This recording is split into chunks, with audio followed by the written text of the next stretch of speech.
Hello, hello! On today's show, we're going to talk about Thor, Love, and Thunder, the latest Potterverse movie. We're going to give some love to some awesome Transformer toys, and we've got a brand new segment, a surprise segment from Mike.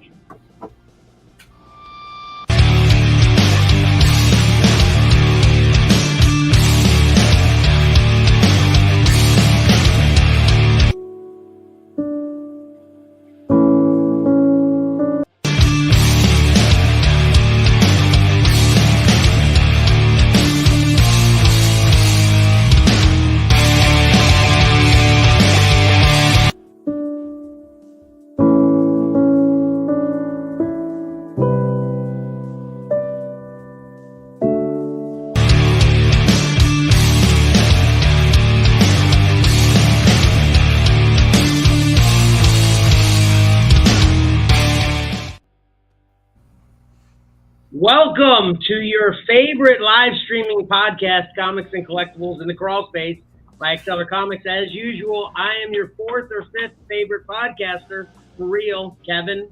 And I've got two amazing gentlemen with me. Do you want to say, hey, what's up, Mike? Hey, everyone. It is good to be here. And, of course, Patrick. Hey, everybody.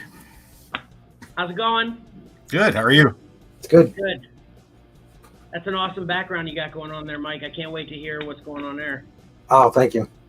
The Hulk's Banner's kind of losing his grip on the monster. Gotcha. Okay. So I guess the first thing we want to do for you kind of lead off the show now with setting up the profits, right? Right. Yep. So here we go. Here are the covers for 10 open order comic books coming out this upcoming week, July 13th. And the Xcellar group and our families have selected our top 3 favorites. In order for you to win the Profits contest, I got to change this. It says join us. Hopefully you're already joining us. During today's live stream, comment the 3 covers that you think we selected as our 3 favorites. The cutoff time for the submission will be announced at the beginning of my Pick 3 segment, and the winner or winners will receive their choice of 1 comic book listed in the 10. We'll ship it to you free, and we'll cover the postage. So I'll run down them real quick. You can go over to the Facebook page and look at the larger picks of them. So we have Daredevil number 1, Marco Cicchetto. Star Wars Bounty Hunters 25, Giuseppe Lamanucci. Of course I have to read all these. Wolverine 23, Adam Kubert, and which doesn't sound right, but it is. King Spawn 12, Philip Tan. Norse Mythology 3, number 6, David Mack. Mandalorian number 1, Adi Granov. Spider-Punk number 3, Takashi Okazaki. That's a fun one to say. Rogues number 3, Sam Wolf Connolly. Fortnite Zero Wars 2, Lionel Francis Yu. And Batman Urban Legends 17, Sebastian Furimara. So head on over, have a look, and submit your guess. I really, really hope someone wins. Yeah, me too. Yeah, I know we all really want somebody to get that done because we're making some progress over the last few weeks, and it's really exciting. Obviously, we got the first Fun Fan Freebie Phrase winner a couple weeks ago, and to talk about that next, we officially have a new Fun Fan Freebie Phrase for this week.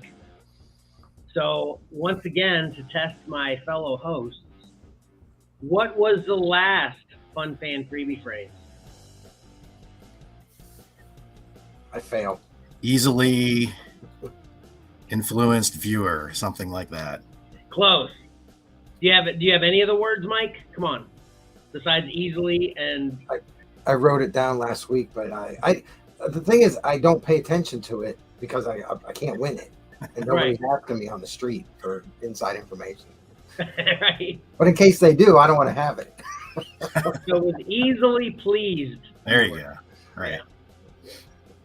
Of course, I kind of thought I interjected myself on that one after a conversation we had right before the last time we changed it or whatever.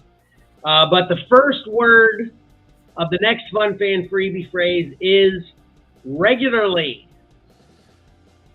The first new word of the next Fun Fan freebie phrase is regularly. And just to give an update on that too, it currently has 3 books in the prize pool: Crimson Reign #5, Jurassic League #2, and the New Fantastic Four #1. And I also wanted to tell anybody, I was thinking about this actually during the recap segment that I posted on YouTube, that the prize pool is only supposed to be filled with get it or higher reviews, and in that recap it says that's a pass, I forget it for the New Fantastic Four. But the reason we added that one to the pool is because I said if you have a Fantastic Four history and you're familiar with the older ones, get it. And then we also looked at the other book options out of the review segment, and we thought that would be the best option as well to put in kind of a pool like that. So that's why it's in there. We're not trying to be all shady. And another first exciting thing we had this past week was the Get It or Forget It mystery lot was sold. And it was sold during the Whatnot show, which made it doubly awesome. We had a big sale on the Whatnot show, and it was from our efforts, that mostly you guys put into those segments finally paid off. And ironically enough, I think that was one of our lower value mystery lots, but it was, and I looked at it again, of course, since it's old, I got it all rebagged and board and ready to go for you to ship, Mike. And it is a good lot. It's totally worth $25. I think his username on Whatnot was Jocelyn.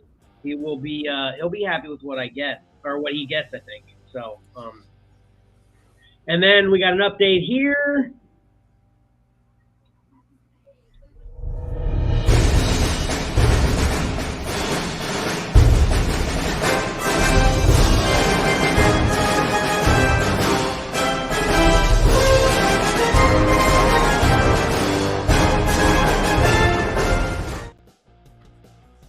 Ruffles Gold sweepstakes.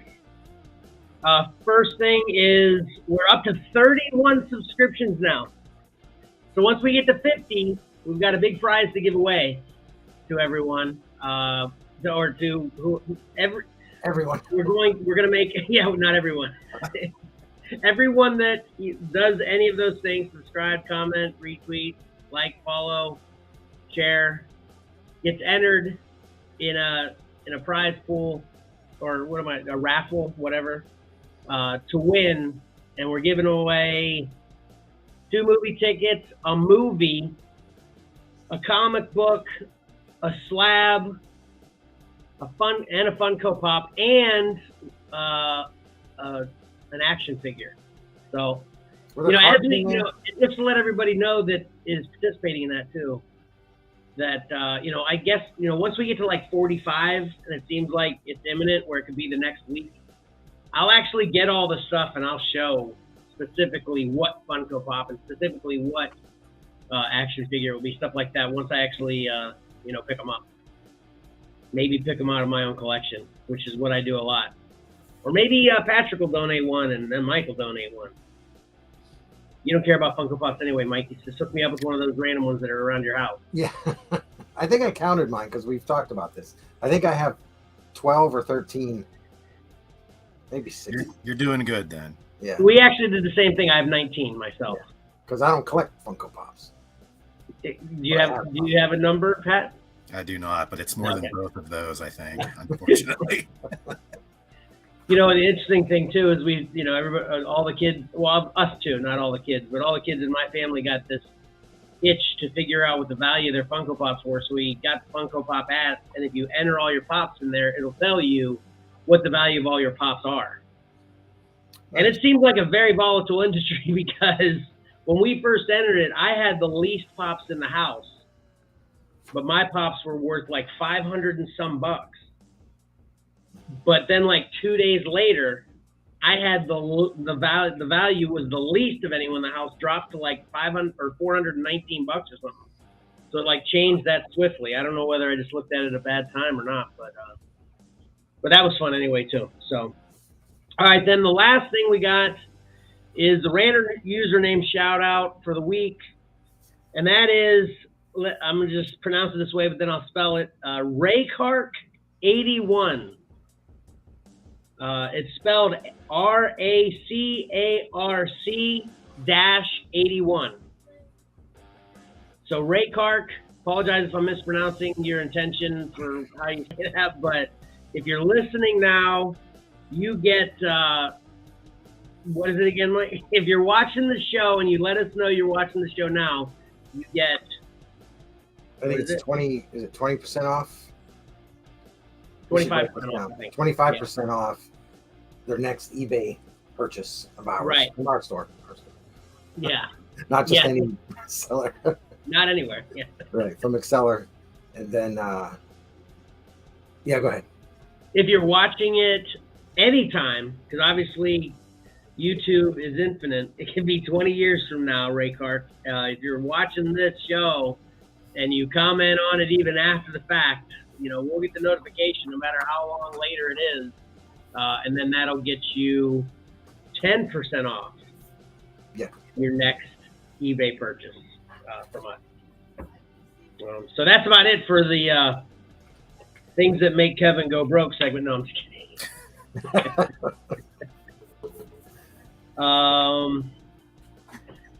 So again, I've said this a few times. This is going to be a short segment for me. I didn't really. I'm actually starting a new thing where I'm not including everything I watch, and then I didn't even really watch a whole lot this week. But let's go ahead and get into it. Was I going to do my thing real quick? Oh crap, Mike! Totally forgot. I'm sorry. Yes. Yeah. Yeah. Sorry, Mike. There's no. Yeah, we don't have. New We don't have an segment. introduction for it. Yeah. Sorry. Go So ahead. you want to set me off? I'm going to go ahead and turn my camera off here, so I can work my pictures. Okay, gotcha. So this is a new segment I've come up with, and it's called "In Case You Didn't Know," and I'm gonna hopefully just highlight some small things throughout comic book history, and hopefully inform a few people about some things they didn't know. And this particular episode is about the Marvel Corner Box. As you can tell by my background, I have the Hulk up there. The first, that's the wrong one. The first corner box was actually Patsy Walker. I'm doing this out of order. This is a new segment. Okay. We'll start here. One of the most recognizable corner boxes was Amazing Spider-Man. The first one was done on issue number 2, which came out in 1963, and that was by Steve Ditko. The art there remained until issue 48 from May 1967, where series artist John Romita changed it. Now, this is my favorite corner box. I think it's just a really great pose of Spider-Man. I hope you're going to show my favorite. I probably won't. Oh, geez. This actually gets real specific shortly. Okay. So, it remained for 140 issues, where it was replaced on issue 200 by another John Romita corner box. This was in January of 1980. So, and this is where I can go back. So the first Marvel corner box was Patsy Walker 106, and this was February of 1963. It was supposed to be Fantastic Four number 12 or number 14, but Patsy Walker came out the week before. So February 12th was the Fantastic Four 14 and the Amazing Spider-Man 2. But one of my favorite runs is right here. So we'll fast forward to February 1983. Hulk issue 272 contained the first intelligent Hulk, and he remained intelligent until around issue 292, where Ringmaster converts him into a mindless brute once again, and the following issues deal with Banner's inner battle, losing control of the Hulk. The corner boxes, beginning with issue 292 and concluding with issue 300, show this loss of control. Sal Buscema was, yes. Sal Buscema was the series artist. At the time, that corner box was done by Al Milgrom. So that is, in case you didn't know, hopefully you didn't know that, and now you know something. And maybe if you did know it, maybe next week I can inform you about something that you didn't know. All right, let's do a show of hands to who wants to continue with the "In Case You Didn't Know" segment. That was awesome. Thanks. I definitely did not know. What I got to do is follow. I got all out of place there. I started in the middle with the Patsy Walker because it was first in my pictures, but not here. Well, like you said, it's the first time, so I'll remember about it next time. First of all, and then, I guess I'm working on an intro this week, a new intro this week. Well, the good news is I already envisioned a couple things already, so I'll be good for that. Yeah. Well, I have 8 already. Yeah, that's what you had mentioned. That was my only concern when you first mentioned it was, man, how are you going to come up with something that, in case you didn't know, week after week after week? But if you already got 8 set up, that's a good head start. Yeah, I had 9, did one today, so now I have 8 more. Some will be shorter. Well, that was pretty short to begin with, so yeah. Yeah. So a couple things I have is, first of all, I guarantee it's going to be something I don't know well, I don't guarantee it, but it probably will be something I don't know every week. Secondly, Patrick, did you know that, what he just taught us? Yeah, generally. I was going to say, Patrick will probably know most of them. But believe me, I'd do a whole show on corner boxes because I love them so much. And that's where I started to, I wanted to talk a little bit about Ditko and the first Spider-Man and the transition to a little bit of history of them with Patsy Walker and stuff like that. But yeah, I had to reel myself in because you're right. We can do a whole show on corner boxes. Well, I would just be a viewer then, but I'd love to see whatever you all are talking about. Well, I left out. I was going to throw up Magic issues 1 through 4. Elenia changes from issue 1 to 4, and okay. Well, well, first of all, I guess, do you have a guess for what my favorite corner box is? Not specifically, but kind of generally. Yeah. Probably the X-Men. Yeah, the Uncanny X-Men when we first started, because I love those because they would be like this Hulk one that I've never seen, which is awesome. I want to get all those issues now. I probably have most of them already, actually, if I don't have them all. But yeah, when they would change who was in the X-Men box with whoever was in that issue, it was really cool. I love that. Yeah. Yep, I like those. I looked through. I only have 2 of these issues, so I need to get on top of that. No, maybe I don't have quite as many as I think, though. But I've definitely bought like 2 or 3 old Incredible Hulk lots. Way back when I was crazy with buying lots. So yeah. Anyway, but that was great. Awesome. Thank you. I'm in. All right, now we're ready for mine, right? Did I forget anything else? All right, cool. Here we go.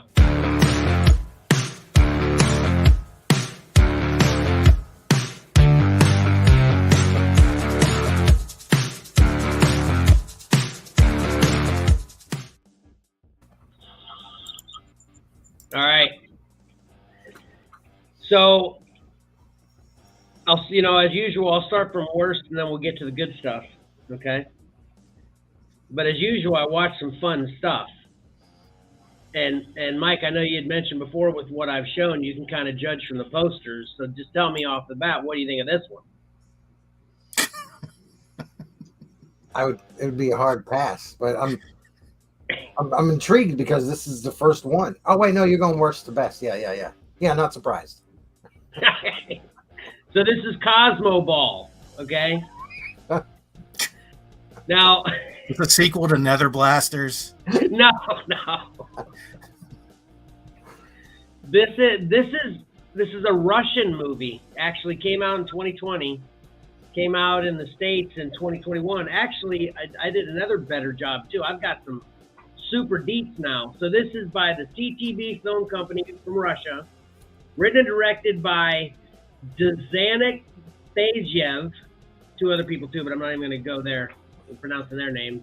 And this stars Victoria Agalakova, as Natalie, and Evgeny Romatsov as Anton. And Anton's the boy top left, and Natalie is the one below him. But so anyway, Cosmo Ball. This is I shouldn't have said worst to best like that, because I don't have a bad one this week in my opinion. This is good. Now, you can watch it dubbed or subtitled. I watched it dubbed, which, that can get pretty cheesy with translation and stuff, and not obviously matching their mouths and stuff. But this is a major motion picture in Russia, though. This is not a big like B movie U.S. production. It was a big bomb. It lost money like crazy. But the special effects in this, in my opinion, were pretty sick. It's not, Endgame, late attempts to use special effects, but it's not, Shark Girl and Lava Boy or whatever that one was. It's not that. It's somewhere in between that. It's pretty good. So, like I said, I give the special effects a real good rating. And the story's pretty good. Basically, the Earth has experienced this apocalypse. Basically, the moon was destroyed, so it created all. Well, it wasn't completely destroyed. It's still there, but it's like in shambles. So it created all these, obviously cataclysmic events on the Earth. So there's not a whole lot of humans left. But then some humans experience getting powers. And basically the power is being able to teleport and speed. So what the movie sets you up as is there's the leader of the Earth sets up this game called Cosmo Ball, and the entire planet just thinks it's a distraction to entertain them through their misery. But what they don't know, and spoiler alert, said it beforehand, I'm good this time. 10, 9, 8, 7, 6, 5, 4, 3, 2, 1. It's actually a way he is developing heroes to fight this ultimate battle that he knows is coming in the future. So they play this, again, Cosmo Ball game where it's kind of a mix between football and what's that Harry Potter game? Snitch, yeah, whatever, yeah, that one. Where they fly around, they teleport around, and they're trying to get these balls into this scoring arena. They have to hit them 5 times to score, blah, blah, blah. I don't want to get too deep into the weeds there, but basically to defeat this ultimate, bad guy that's going to come, that the leader of Earth knows is coming, they have to whack these balls of energy 5 times to defeat him. So that he's setting up all these heroes that are just kind of represented through 75, 80% of the movie as athletes that people are just like looking up to, so it was pretty interesting. I thought it was clever. And like I said, the special effects were good. But it is Russian. So there you go. But I give this a check it out. I wouldn't have seen this in the theater, but I was more than satisfied after I watched it. That's on Amazon Prime, if I didn't mention that. But yeah, it was good stuff. So I figured you were going to say it was bad. Well, I kind of led you on with that too. But if I wouldn't have led you with the start from worst to best, you still would have probably called this bad because of the cheesy poster. Yeah, I would have. My favorite part of the poster is the four characters in the center kind of flying up. That looks really cool. The rest of it. Yeah, it's a team. Every Cosmo Ball team has 4 members, and I think there's like a dozen teams. And we actually only watch them play through the playoffs and then the championship, but that's when everything hits the fan and they have to fight together. So it's, like I said, it's done really well in my opinion. So, and then I watched this one. This is probably another mystery to everybody. This is called 41. This is out in 2012. Again, I watched this on Prime. This is made by Dark Epic Films. It's an Australian movie, written and directed by Glenn Triggs. That guy you see there is Chris Gibson, but I'm going to butcher this name too. Marek Gonkrotny Giancrottney, something like that. I apologize for mispronouncing. I hope I don't offend her. That's actually a female's name. She was actually in Mortal Engines. If you know Mortal Engines, which I liked Mortal Engines, and I do remember. I didn't realize it until after I was trying to do my due diligence for writing down the cast and everything on my card here, that it was her. But yeah, this doesn't have only nobodies in this movie. Is kind of my point. But anyway, this was a really interesting story. This 41 references a room number in this motel, and there's a hole. We've talked about inexplicable holes a lot recently over the past few weeks. There's a hole in the floor in this one motel room that if you go down into it, it takes you to the previous day. Okay? So this guy's girlfriend dies, and you know how all this time travel stuff happens where, if you didn't go there, it wouldn't have happened, but, how did it happen the first time if you didn't go there, blah, blah, blah. So basically his girlfriend dies. He kind of loses it. He comes across this crazy guy that tells him about this hole. He checks it out. It's legitimately there. So then he comes in with this plan. He's going to use this newfound ability to save his girlfriend. And it's not exactly like Groundhog Day or whatever, all those kind of movies. Every time you go through it, it takes you back another day. Like you can spend, again, spoiler alert, but this is an old movie, so everyone should know that wants to know, I'm sure. But he actually spends days one time going through it to go back years and years and years and years, So every time you go through it, it takes you back one day, and you can keep doing it. So, and I won't spoil the end though, but this is pretty interesting, Yeah, based on that poster, I would watch it. Oh yeah, okay, cool. Okay. That was really interesting to me. I will say the acting leaves something to be desired in this, but I like the plot, I like the script, I liked the dialogue was fine. It was just the delivery for some of these actors maybe was lacking a little bit. But like I said, it's Australian. It may be how they do it in Australia. This reminded me more of like a B movie, an American B movie, as opposed to Cosmo Ball. Actually, I just put Cosmo Ball last because it's kind of like the cheesiest plot line or whatever. This is kind of a more serious movie, but I enjoyed this one too. So recommend on that one as well. Then I finally got around to The Secrets of Dumbledore. Have either of you seen this yet? Nope. I have not. Emily did. Yeah, I figured. I was actually surprised. I watched it with Jessie. She's obviously a big Harry Potter fan, and she hadn't seen it yet. Ayla actually passed on this one, and we just checked it out, just me and Jessie. And what did Emily say? Do you remember? She didn't like it a whole lot. I think she felt that Johnny Depp not being in it really had a disservice to the movie. He would have added so much more to it. Yeah, I've actually let me do my reviewer diligence on this one too. So this was out in 2022. I watched this on HBO Max. You can watch it a lot of places, but it's free on HBO Max. Warner Brothers, obviously.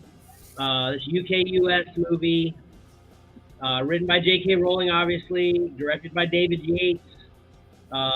Eddie Redmayne is Newt Scamander. Jude Law, of course, is Albus Dumbledore. And then, what's his name? Mads Mikkelsen is Grindelwald, and he's the one that replaced Johnny Depp. And we all know him. Well, my favorite acting that he's done was in Rogue One, of course. Jin's dad, so I can't remember the character's name right now. You remember that, Pat? Yeah, he's, one of the first things I saw him in was Hannibal, the TV series. He was really good in that. Oh, really? I never saw that. Okay, gotcha. Yeah, he seems great. So I think he did an okay job, but yeah, it definitely took away from me too, not being Johnny Depp. And I'm not even that big of a Harry Potter fan. I just hate, especially the circumstances of the change, is a little bit, adds a little bit to the controversy of this change, of course. But in general, me and my kids have talked about this a lot with a lot of things actually over the last week. when they change characters, if they don't absolutely, or change actors that for major characters that they don't absolutely have to, it's frustrating in general. So, but that's all pretty much she said was the Johnny Depp was the frustrating part for you, Mike? Yeah. Or for her? For her, yeah. So, have you guys seen the first two? Nope. Yeah. You haven't seen any of these, Pat? Nope. You saw the Harry Potters? Yeah. Okay. These are pretty good. I don't, I definitely, I'm not a big Fantastic Beasts fan, but I mean, they're fine movies and the stories are pretty good. But except this one. So once again, I said I'm going from worst to best, but I give this one a pass. Obviously the Johnny Depp thing, like you mentioned, but I didn't really care about that, not being a big diehard Fantastic Beasts fan. That really didn't affect me too much personally. But literally, you start this movie and end it in the exact same place in the story. I mean, there's no progress in this, the Fantastic Beasts, like I call it, the Potterverse universe. There's no progression at all in this. You literally start it and end it, and I keep using the word literally because I mean it. Where the world is, where the Potter universe is in this movie at the beginning is exactly where it is at the end. Like what did I just watch? And then on top of that, I thought the first two Fantastic Beasts were really beast-centric, which made them more fun to me. Because the Fantastic Beasts that they show, especially, I mean, the imagination of J.K. Rowling with all these, different crazy beasts is awesome in my opinion. They're really cool. But this one barely has any beasts in it at all. It actually has a focus. Does anybody care about a spoiler alert on this one? No, okay. I'm not watching this one. Okay, so there's a focus of one beast that is a beast that's supposed to determine who the leader of the wizarding world is. And so basically Grindelwald, kidnaps this beast and kind of tries to force it to make, whoever it determines is the leader becomes the leader. So he kind of tries to force it to become, so there's a focus on a beast because of that. But other than that, there's like no beast in this. It's literally Fantastic Beasts. So. Well, are there secrets in it? Yeah, the only secret is, as far as the secret is concerned, I kind of took the secret as two things. One, I'm sure you probably heard this dives into the relationship between Grindelwald and Dumbledore. Did you know that? Nah. Yeah, that it's not exactly a platonic relationship. Okay. And then secondly, which that's another thing may have frustrated Emily because it frustrated Jesse. In the book, they grow up together. Grindelwald and Dumbledore grow up together, kind of like as best friends and brothers. But in this movie, they represent them as a couple, their relationship kind of thing. So yeah, I think there were other things besides the Johnny Depp thing that didn't sit well with her that she didn't enjoy. Okay, but that was one of them. And then this is a big spoiler, so if you care, 10 seconds, 987-654-321. The other secret is this animal actually picks Dumbledore to be the leader, and Dumbledore refuses the responsibility, so it passes to someone else. So that's what I kind of talked to Jesse about. I'm like, so I guess that answers why he's obviously the most powerful wizard in the Harry Potterverse, whatever. Why isn't he like the leader of the wizarding, like all of it, rather than just a school? But this is why he was actually passed on it because whatever, so. But like I said, didn't really care for it. As you can imagine, with it being a big budget movie and everything else that is entailed with Harry Potter, the special effects and the action and everything were good and fun, and the acting was great, of course. But yeah, the story sucked, in my opinion. Besides those couple other annoying things, just the story in general was like, what? So anyway, have you guys, to bring this back, or to mention this from way back, one thing in Big Bang Theory that Sheldon mentioned about how Raiders of the Lost Ark is the stupidest movie he's ever watched because literally, if none of it happened, everything that the ending would have still happened exactly the way it was pointless. Did you ever hear that kind of theory about Raiders? No, I don't remember that episode. Yeah. It's pretty funny observation because he's right when you think about it. Literally, everything that happened in Raiders didn't have to happen because obviously at the end the Nazis still got the Ark, right? Yeah. And then when they opened it, it killed them all anyway. So he literally didn't have to do anything the entire movie that he attempted to do to stop them because they eventually got it and failed anyway. So it was literally pointless, which is a freaking point. But although a great movie. So. We agree on that one. Yes. Yeah. Okay, thank God. All right, and then lastly, I got Thor: Love and Thunder. Came out this past weekend.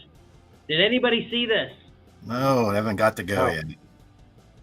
Mike? No. I didn't see it. You don't even have tickets yet? No. We're working on plans. We are one sad show because guess what? You didn't see it either? Either. I did bring it up though for a purpose aside from just it's topical, but partially definitely just because it's topical. So both Ayla and Lexi and Lexi's boyfriend saw this. Yeah. And they did come back with a review, and obviously Ayla is my big Marvel girl, you know. Mm-hmm. Usually, I would say I can't remember a Marvel movie that she saw that I didn't. I do the 1 through 10 rating thing. What do you think? I can't remember the last movie she saw that I didn't ask her where it wasn't immediate and decidedly 10, like right away. You know, all of them. Ayla gives this a 7, and Lexi and Joaquin give it a 6.5. Wow. So that's an early kids review. I'll just wait for this to come out on VHS. No. Well, like I said, I wanted to bring it up because it's topical, but I also wanted to make a commitment that I'm definitely going to see it this week. So I'll review it personally next week. Okay. And then I wanted to back that up with a second commitment. I've definitely decided I need to. We're going to be obviously I'm going to have this segment on this show. I need to watch the latest in the theaters as soon as they come out. Right. Because obviously every other show we see that's like ours, they're all talking about this week, you know? Yeah. So if we're going to be competitive with that kind of thing, I kind of failed not seeing this, you know, so. Yeah. Plan on doing it on Mondays whenever the theaters are empty, you know? All right. Have to get that AMC subscription where you can see 3 movies a week for like $20 a month or something. So no Stranger Things? What's that? You didn't finish Stranger Things? No, we haven't watched the second. I'm waiting. You know, this is like you said with your situation. I'm waiting for Jesse to watch the second half of Stranger Things, and Ayla's watching that too. So it's one of those waiting for everybody kind of thing. You know. Well, I have, since we're talking about shows and stuff, I have 2 pictures I'd like to throw up there. These aren't spoilers or anything. This first one, I didn't notice it until I saw this. I think this is from That 70s Show is one of my favorite shows for the longest time with Eric and Donna. I mean, they've got the same clothes on. I think that's pretty awesome. Okay, is that edited though? That photo show? No, I don't think so. I mean, it looks real to me. I didn't go back. Of course, and look for that. Yeah, but this one, I made this, and it's an observation that I picked up on in season 3. Dustin mentions when they're fighting the Russians, he mentions Red Dawn. So then in the new one, check there's his get up is the hoodie with the bandana like Patrick Swayze and Red Dawn. Okay. And I thought that was great. As soon as I saw it, I was like, "Oh my gosh, that's the coolest."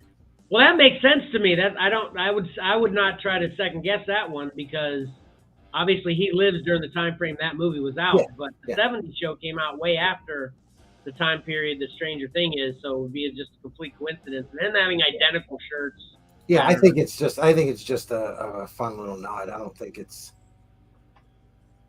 Yeah. But having identical shirts, then I don't know. I think finally you might be joining with the trailer, the fake trailer. You've been fooled club. I was fooled with Guardians of the Galaxy. Pat was fooled with Kevin Smith. You may have, but I'm going to do my investigation this week. I'll be back next week. Yeah, good. We finally started watching season 4 of Stranger Things, and I think we're like on episode 4. But Kevin, you had mentioned about Eddie's similarities to Robert Downey Jr. You know who I think he looks like? Who? Somebody in this group. Johnny? Yes. That's all I can think of when I watch the show now. He does kind of look like him. Yeah. I think it's really, a combination of the way he looks and his mannerisms. I put more with RDJ. But, yeah. But yeah, I guess he does kind of look similar to Johnny. I can't stop thinking about it now when I watch it. So are you in agreement with us too that it's really good season, right? Oh yeah, so far so good. But it also kind of solidified my decision that Valor probably should not watch this yet. Oh yeah. It has seemed to get a little bit more mature as the seasons have gone on too. Do you agree with that too, Mike? Yeah. This one. That's why we really thought twice about letting Cora watch it, but we eventually, let her watch it with us. So. Yeah, but I will definitely do a once we're done. Like I just brought back Lost in Space last week because I finally finished it up. And literally, obviously I'm on this tear lately with kind of cheesy movies. To mixed reviews of my own, of course. But man, I added like 10 to my Amazon watch list of cheesy movies. So I'm going to at least have one every week. But like I said, I'm making the commitment now. I'm going to have one, make sure topical. And then I also decided I'm going to watch Miss Marvel. And I already told you guys I'm going to watch She-Hulk as well. But yeah. I'm going to check out Miss Marvel as well. And I do have something else to say too, because I watched Avengers because we had it going during the Whatnot show. And, man, aside from Cap's costume, that is still such a great movie. I still love it, just like I did when I first watched it. It's really good. It's so funny. I don't know whether maybe I did put it off because of this reason. It might be a little bit simple, but, obviously Captain America looks goofy as heck compared to, his evolution as to where he is now. And the costumes as well, of course. The costume obviously is the cheesiest part, but man, everything else is still great about that movie. If you haven't watched it recently, watch it again. So anyway. All right.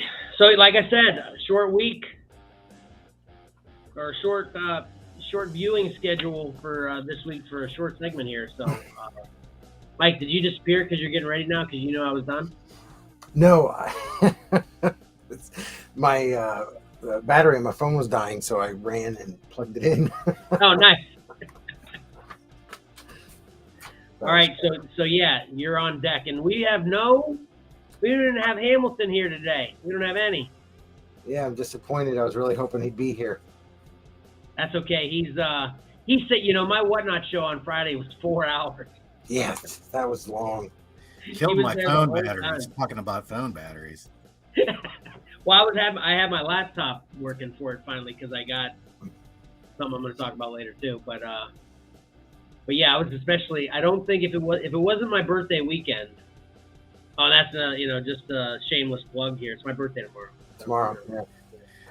So it's my birthday weekend. When your birthday doesn't land on a weekend, we give that the nod to the whatever current Raymond. But anyway, it's me. So if it wasn't my birthday weekend, I probably wouldn't have been able to convince my wife to sit beside me for 4 hours and help me with that shot. With enthusiasm, Yeah, she did a great job too. She wasn't moaning and groaning the whole time. I think the sales definitely helped that part of her. She's like, all right, these books are getting out of my house. Right. So anyway, on that note, with the Whatnot show, I'm going to basically pick probably 50 books. And, I do the 10-book format. And I guess I can just tell everybody that now. If you watch our Whatnot show, I picked up this great format that I think everybody's enjoying right now. First 8 books are $1. 9th book isn't $1, but it's not crazy. And then the 10th book is a giveaway. So I think I'm going to do a total of 50. Well, the auction, the bidding starts at $1. Yeah. The bidding starts at $1. Right. Yeah, exactly. Yeah. Sorry. Thanks for pointing that out. And actually, I'll tell people too, I've already considered maybe changing that a little bit for 2 reasons. There's things I'm learning about Whatnot every week. And this is why when you were giving me props in our group text, I was telling you, well, we'll see, because I learned something. You not only have to pay shipping for the giveaways, which is fine. That makes sense. The customer shouldn't have to pay for anything on a giveaway. Yeah. But then Whatnot still gets their fees, though. Oh. So I had to pay Whatnot like $1. I think it's like $1 something to give a book to someone to a viewer free, while we pay the shipping too. Yeah. Wow. Which caused me to look into it a little bit deeper. And the $1 books, they take, when they take their fees out of it too, it's basically a giveaway too. Yeah. So basically, the reason I'm mentioning it is I'm not going to get rid of $1 books. Basically, the only thing that might change is I might have $2 books in there. Like there might be a swinging scale. I'm noodling it. I'll come up with something that'll be firm, after we do it a few times. But maybe the first book is $1, second book is $2, blah blah blah, and then maybe do 3 books at $1 and then 3 books at $2, something like that. Right. So anyway, I'll work that out. Okay. All right. So enough about all that. You ready, Mike? Yeah. All right. Here we go.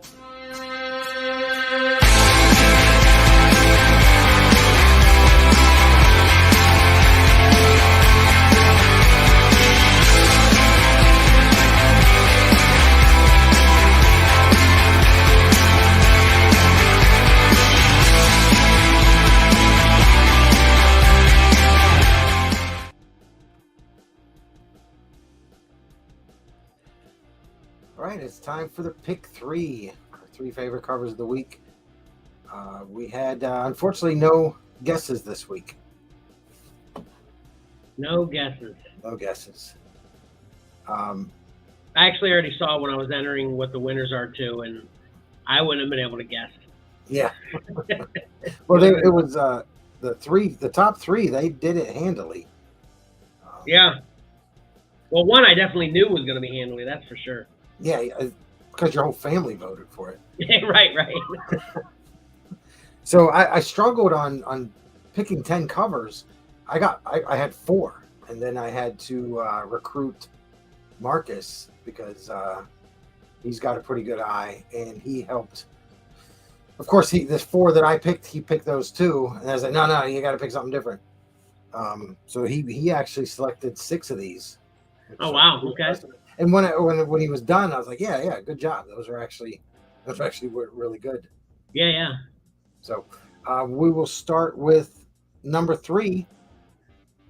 It is Batman Urban Legends number 17, Sebastian Fiumara. You know that one, Patrick? You know him? Yes, because I think he has a brother also that works in comics. Okay. And this one had 8 votes. This is one that Mark had selected. It wasn't even, I glanced right over it, never even popped at all until he pointed it out, and I was impressed. Yeah, I'm glad. Keep updating on that on each one, because I have questions about which ones Mark picked and which one you didn't. I almost picked this one, but the only thing that bothers me is Batman's jawline on this. Doesn't look exactly right to me. This looks like what's his name? Latest Batman. Patrick or Robert Pattinson. Oh, Robert Pattinson, yeah. Doesn't it kind of look like him in this picture? Yeah, I can kind of see that. Yeah. Which I'm not really a big Pattinson. Yeah, and he may have kind of been influenced by him a little bit. Yeah, maybe. But it's not a bad cover, but that's just why you try to critique yourself down to 3 because they're all pretty good. Yeah. Yeah. You start picking things out that you dislike about the cover to disqualify. Right. Yeah. But nice. So then coming in at number 2, The Mandalorian number 1, Addie Granov. And this one had 9 votes. Wow. And this is one that I debated on, and I chose not to put it on the list. And then Marcus said he put it on the list. Put this one on there. And once again, I agree with him. You know, when all said and done, I was like, dang, that is really good. I start to question if I should be doing these 10. Yeah, maybe just pass it off to him to pick the 10 always. Right. But I picked this one. This is good. This is. Yeah. You know, when the Mandalorian first started, I didn't like his rifle very much, but it's definitely grown on me. It's definitely something I love now, actually. Did you feel that same way too, Pat? No, I loved it because it was, a throwback to the animated Boba Fett on the holiday special. Oh yeah. I totally forgot about that. Yeah, and I've watched that thing like 100 times. I can't believe I didn't put that together. I got another thing too. I'll show you later that I didn't put together this week too. But Mike, what do you think of that rifle? I like it. Yeah. I liked it. Yeah, from the get-go. And its functionality is better. I think maybe that was part of it too. It wasn't so much the appearance; it was just the functionality. I was like, not really feeling that for a bounty hunter, but that's growing on me too. It's great. But this is a great cover, definitely. Yeah. And finally, at number 1 with 11 votes, should be no surprise, I think, Daredevil number 1, Marco Cicchetto. And yeah, everybody voted for this, just about. This had to be one of your 4 then, right?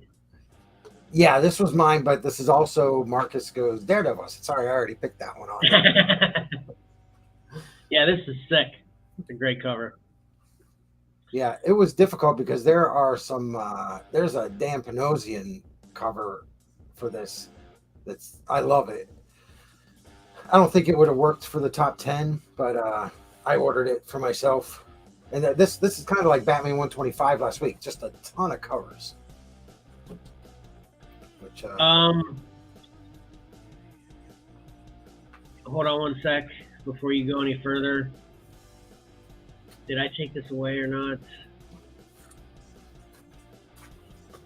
All right, I've got a new idea. And that's the first time I've ever been able to use the Kevin's new idea scroll. Because I just came up with this. You know what I'm going to do? News break.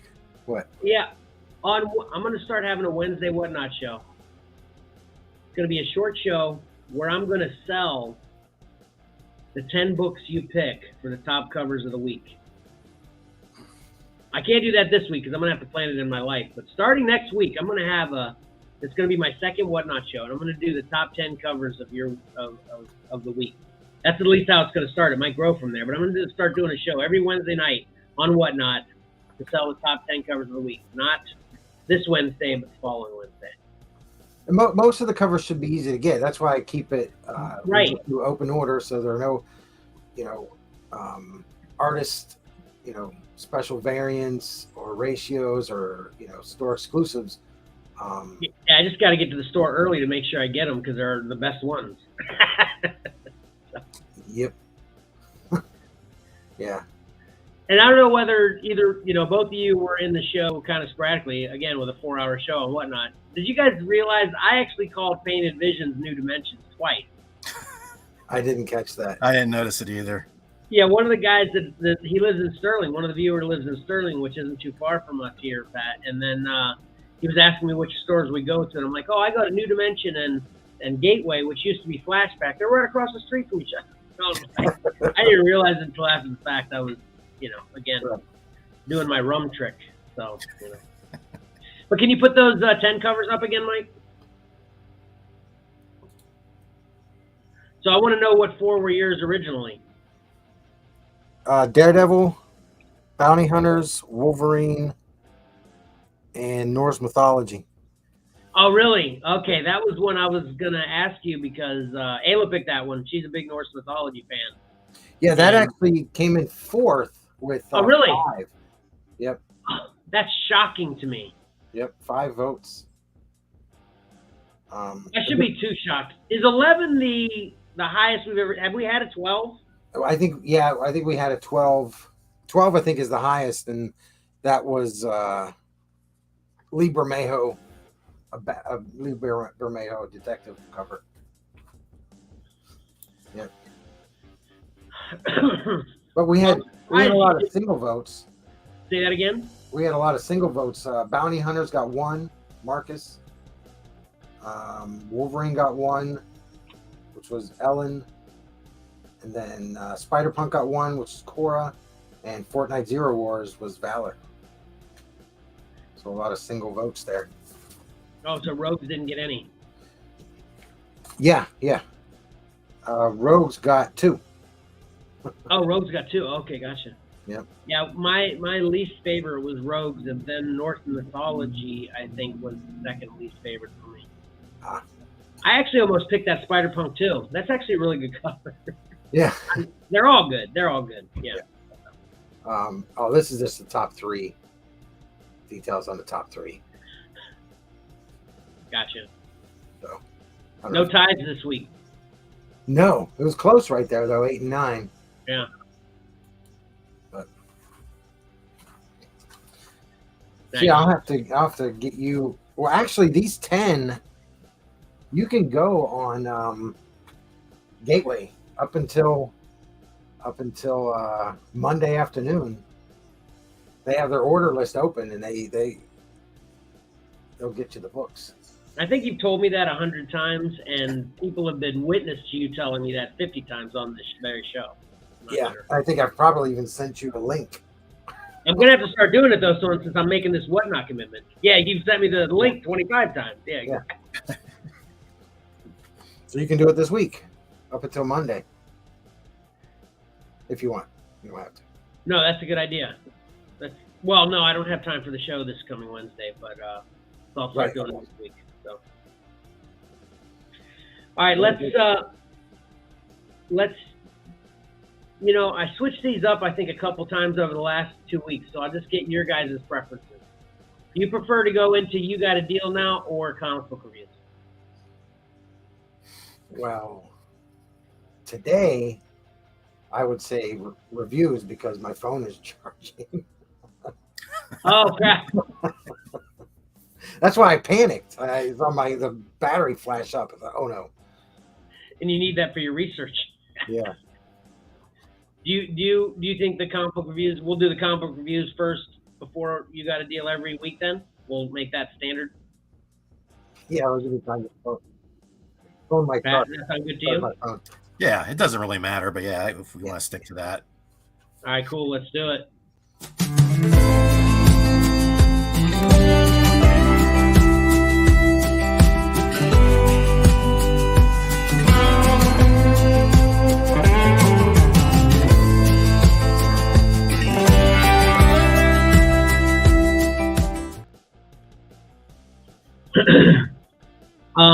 Do you need your phone for this segment, Mike?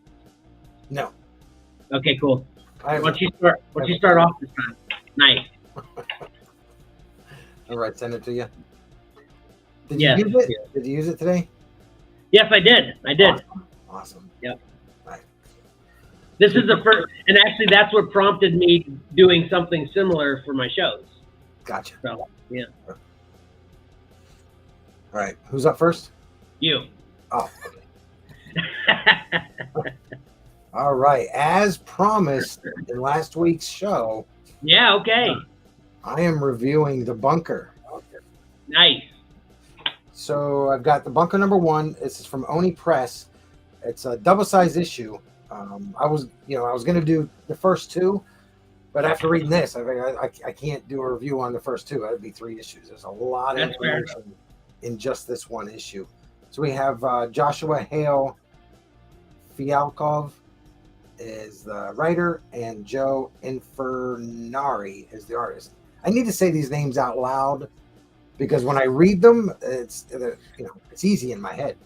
Yeah. Yep. This actually came out February 11th, 2014, and this is a 19-issue series. So I actually did mess up last week when I talked about it a little bit. we've got a group of 5 friends. There's 4 of them. We have a group of 5 friends, and they all create time capsules before going off to college. And they go out into the woods to bury them, and they end up finding a bunker. And on top of the bunker, it has 4 of their names. And there's one character, and that's where these are the 4 that have their names on the bunker.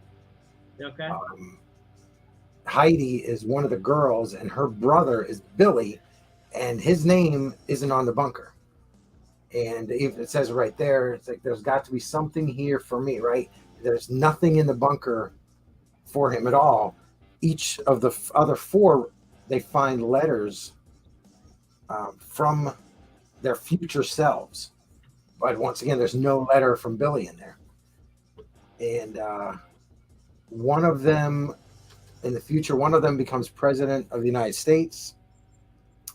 And this is one of the girls. If you can read the little end of her letter to herself, it's signed First Lady of the United States of America. So one of the girls ends up marrying one of the boys, and they're First Lady and President of the United States.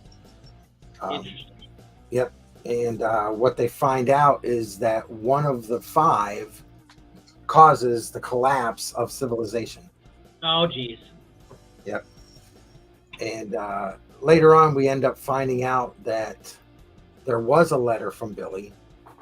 I'm not going to review it anymore. And this has a lot to do with time travel. Obviously, there are letters from their future selves in this bunker. So it's time travel and the civilization, stuff like that. I have so those are all 19 issues. Those are the covers for them all, which I think is great. They kind of stayed real uniform with the layouts.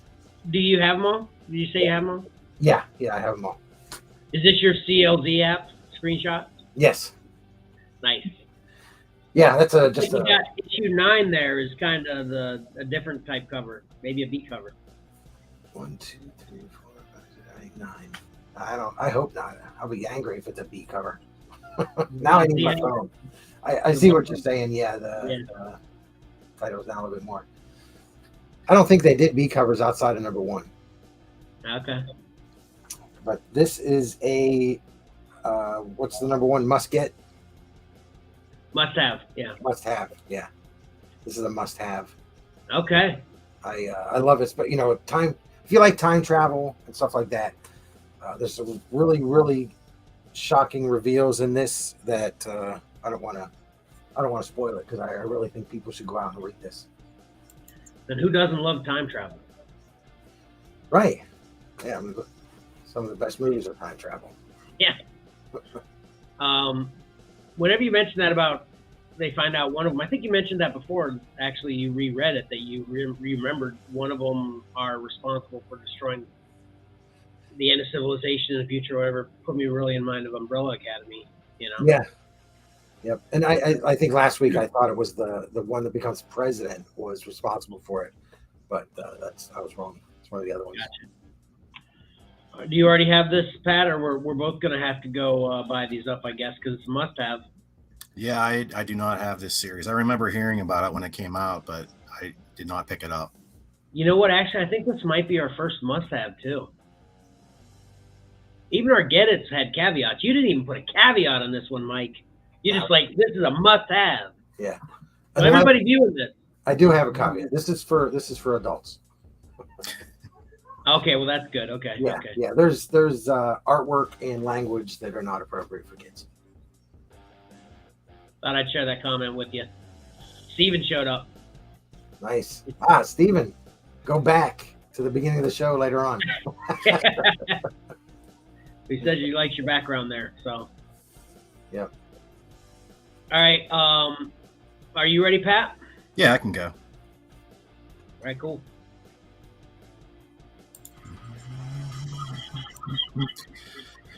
I read quite a few things this week, but I picked 2 to narrow it down because the rest of them were sort of like in the middle of the series. So Mike had spotlighted Red Man, in his what to watch. Is that what it's Yeah, called? Mike? yeah. Mm-hmm. Be on the Yeah. lookout. Be on the lookout. Yeah. Which, by the way, is on Facebook regularly. There's like 3 new ones up in the last month, though, too, where Mike will post on Facebook, and I'll try to add it to the website for something to literally what it's called, be on the lookout for, because Mike's spotted it, and it's all good stuff. So anyway, continue, Pat. Yeah, so this is written and drawn by Matt Frank, and I followed him for a few years. He's a primarily a kaiju artist. He's done a lot of Godzilla work, but this is based on the 1972 Red Man series from Japan, which was short little segments. Think Ultraman, made by the same company. Where Red Man would battle different kaiju. The spin they're putting on the comic series is that this is actually happening somewhere and it's being broadcast to Earth, and you're not sure why this is being done. But Red Man's being forced to fight against these kaiju, and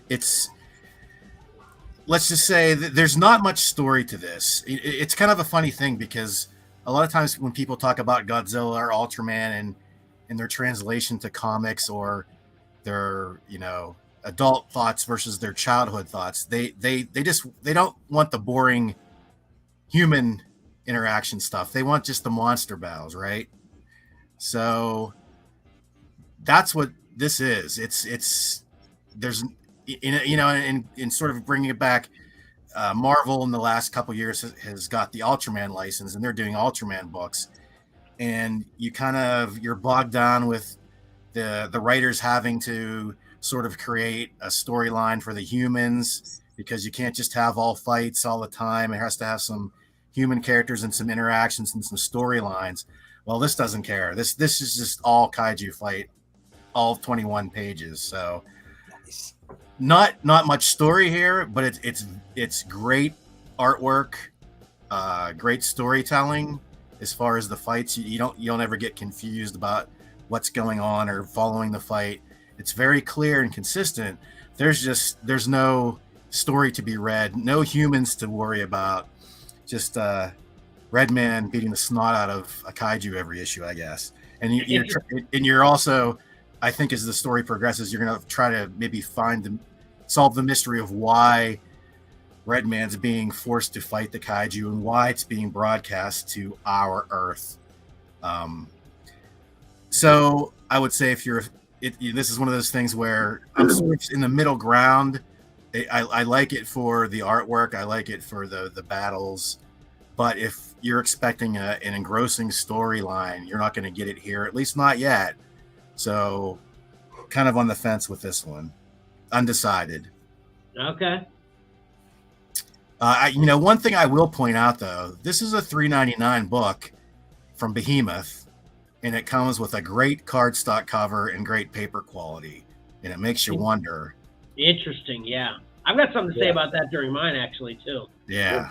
Behemoth, all of their books are just super high quality in paper. Yeah. I don't know. Obviously, these aren't super selling books, but how can they do it? Yeah, you'd think if it sold more, it'd be easier to do it. So the fact that they're doing it with it selling less, yeah, it makes right. You go, yeah.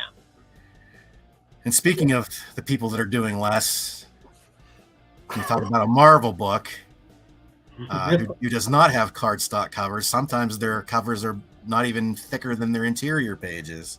Wow. Yeah. Well, but back to the review. This is Avengers Forever 1, and I think it's on like issue 9 or so now. So it's been kind of building up a stack in my house, mainly because I'm far behind on Jason Aaron's regular Avengers run. And this sort of spins out of it. And unfortunately, it sort of spins out on one of the things I've been kind of sort of lackluster, not really loving Jason Aaron, is that his fascination with the 1 million BC Avengers. Ghost Rider sort of spins out of the Avengers book at number 50, I believe it was. and that's kind of where this book comes in. And they're on a different Marvel Earth where Ghost Rider was shunted off, I think, along with a Deathlock. And it's their encounters so far with the superheroes, possibly Avengers of that. I think it's 818, maybe 828 Earth. And the main character so far is Tony Stark, who is basically an Ant-Man. I don't like the ties to the 1 million BC Avengers, but I'm going to try to catch up. The reason is I was getting so far behind. I'm like, should I still be buying this book? You guys have all been there. Yeah. So I figured I better start reading this. And so far, it's not off to a bad start. It's written, again, I said it was spun out of Jason Aaron's Avengers book. This is also written by Jason Aaron. The artwork is by Aaron Cooter. And he sort of has a cartoony look to him, although he's sort of evolving a little bit. He's becoming a little more realistic, but he's like sort of on the fence between, cartoonish and hyper realism. He puts a lot of detail into his artwork. And here, I've always liked him to a point. And in this book, he seems perfectly fine, and I'm on board for that too. But just like Redman, I would say I'm sort of undecided, sort of leaning towards get it, but we'll see again where this one goes. So both of my books, I'd say, fall into that undecided territory, leaning towards get it, depending on if you're an Avengers fan, you're a Kaiju fan, you might want to bump it up a little bit. But for me, both of them would be undecided at this point. Are you going to try to continue with the number 2s on these? Maybe. We'll see. Yeah, that's a possibility. Okay. Maybe, I'll read a couple of them, and let you know how things have progressed. All right. Although Redman #1 just came out, so. Okay. I have a stack of Avengers Forever that I could catch up on. Yeah. Yeah, I'm the same way too. I haven't read any of them. I have them all. So yeah, I'm the same way. So. But speaking of, you're wondering, if you aren't going to read them, why you keep getting them. Although again, no insult to Steven. He already said he buys the covers. He's not reading them, which is okay. And I did this a few weeks ago. I grabbed a couple of detectives, but I couldn't really get into the story because even with 2 of them, I wasn't tracking. Do you remember? I can't remember exactly what. I think those are like 1048 and 1049. This is 1060 and 1061. And before I get into the story real quick, something that frustrates me that we've talked about on occasion, I can't remember whether we talked about it on the show or not, is when the cover has nothing to do with what's on the inside. And we've talked about how, they'll have the variants and the themed books and they'll do that, which is a completely different thing. But these are like actual things that, based on me knowing the story and reading it, these could have been in the story, but they just did something else. It's so odd to me that basically this is close to something that happened in the story, but definitely not something that happened both of these covers, but they're close. So they could have just actually done something that literally did happen, or make these covers have something that happened. I don't know. I've always had that complaint. My entire comic book reading life, I've thought about that all the time, every time it comes up, In the time of variants, variants could be like this, and then the actual A cover should be more specific to the issue. Yeah, exactly. Yeah, right. Well, this weekend Marcus came up with that term. Instead of clickbait, it's cover bait or something like that. Yeah. I love that during your video. Yeah. when you were explaining to him that, and he called it cover bait. That was perfect. I want to start using that. Yeah. And he used it. I mean, he's obviously really bright, but it's always fun as your kids get older and they continue to add on to their vocabulary and understanding of how and why and what they're saying. So when he used it perfectly, and then it made me even laugh even more later in the video. You know, it's maybe not is the subject that anyone cares on this live stream, but because they haven't seen the video. But when he quoted, he goes, "Oh, he died." It was like, you know, it was a perfect quotation for a kid too. You know. Yeah. I really like that. So anyway, so then the next thing I'll say about both of these again, we were talking about the cost, and these are $4.99 books, but as you can see right below the, you know, Batman Detective Comics title there, it also includes Gotham Girl Interrupted, right? Mm-hmm. So there's literally, in these 2 issues, a full comic book of this Gotham Girl Interrupted. So I'm like, I wonder, because I don't care about Gotham Girl Interrupted, you know. I wonder if Gotham Girl Interrupted weren't in there, could this have been $1 cheaper at least, maybe more? Because literally, like I said, there's 20 pages of Batman Detective Comics, and then there's 10 pages of Gotham Girl Interrupted. So there's literally a whole nother extra comic of something that I had no interest in buying in this book. With this book that, yeah, like I said, makes you go, could this have been cheaper just by not including something that I didn't want, you know? Yeah, that's the big issue with Detective. I think Batman does it as well. They raise the dollar. They give a backup story that they're selling you a backup story that nobody asked for. Yeah, yeah. You know, it's like, drop the dollar, drop the backup story. Just give me. Yeah, just give me what I'm expecting. Right. Yeah. All right. So this, I'm going to use my notes here. So this was written by Mariko Tamaki and Nadia Shamus. Did I pronounce those correctly? Well, Tamaki, sure. I have issues with Tamaki. The cover was done by Rice, Miki, and Anderson. You know, when there's 3 artists on a cover like that, does that mean, you know, one's the pencils, one's the colors, is like that, or, you know, yeah. You'd assume, right? Yeah, pencils, inks, then colors. Yeah. So, and then the interior artist is Ivan Rice, and the interior of these are great too. This is a beautiful book from beginning to end, in my opinion.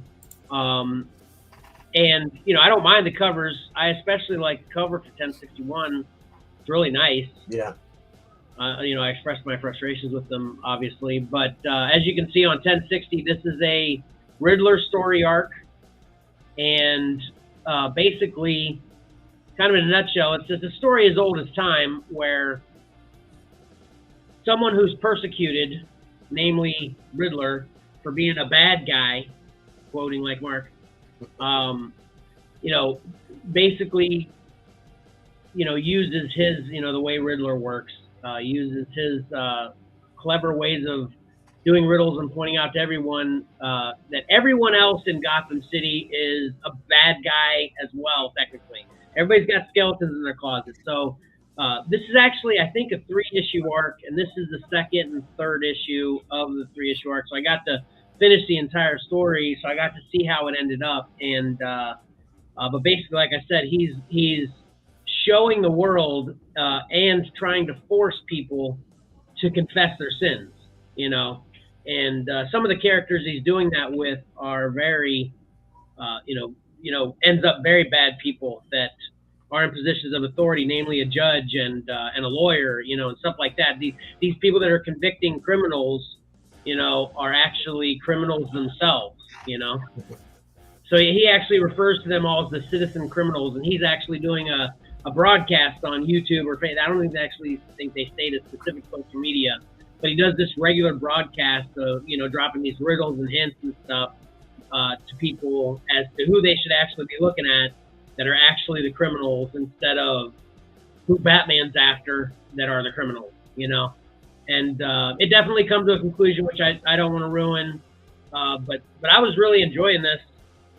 You know, I could track with this one, not having read the first one. It talked about it enough to where I grasped what happened in the in the first one of this arc, and yeah, I really liked this from beginning to end. It was definitely, I was worried because of what I reviewed last time that I was setting myself up for a downfall again, but this didn't.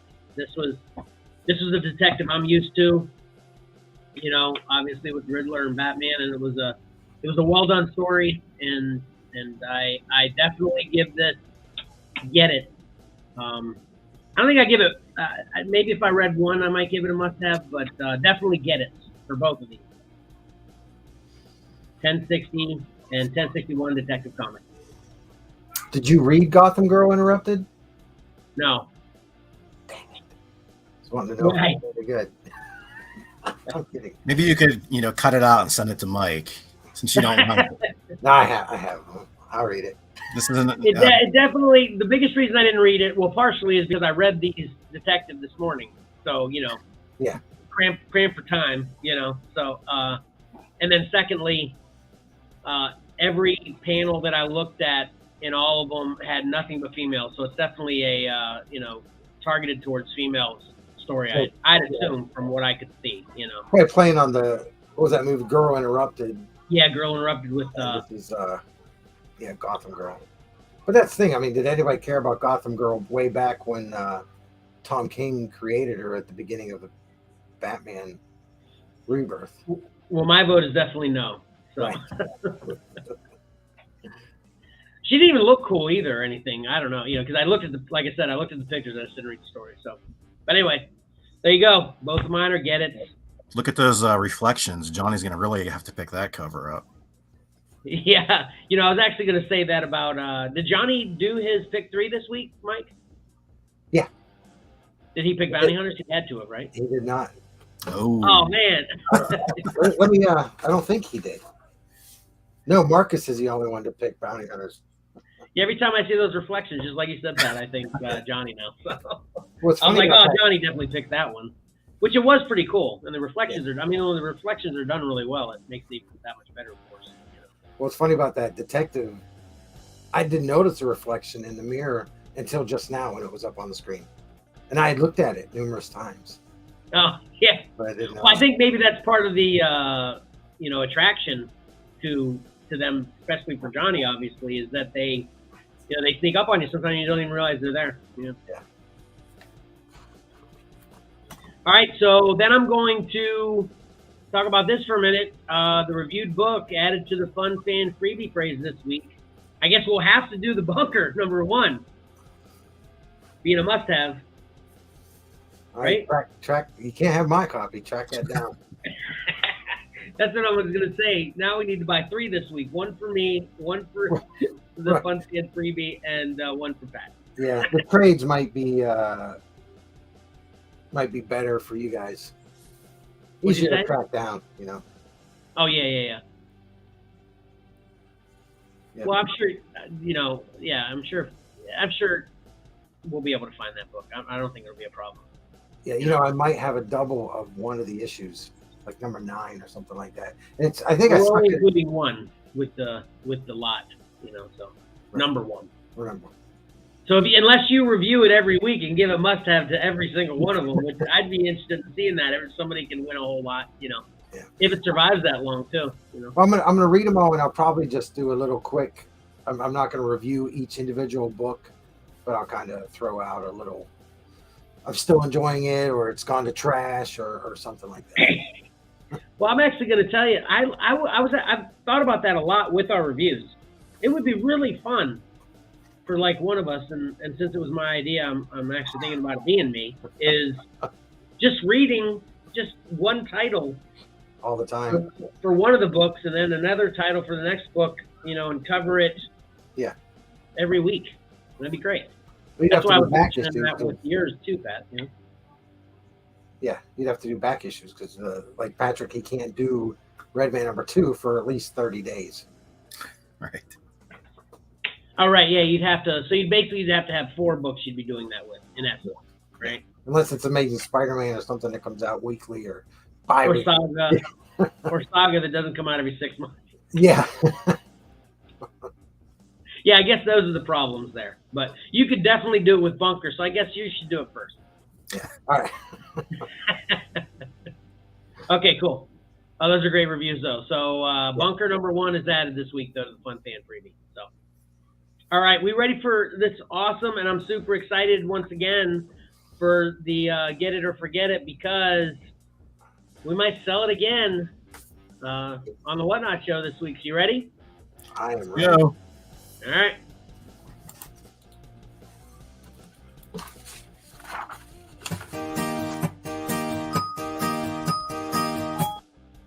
You got a deal. Are you for real?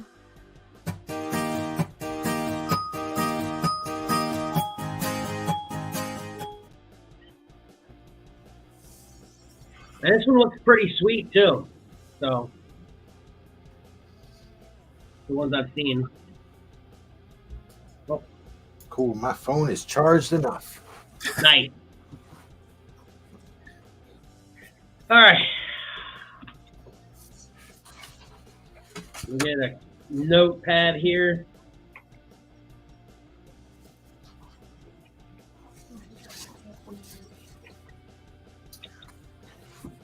All right, Mike, you're first, and this is a good one, okay?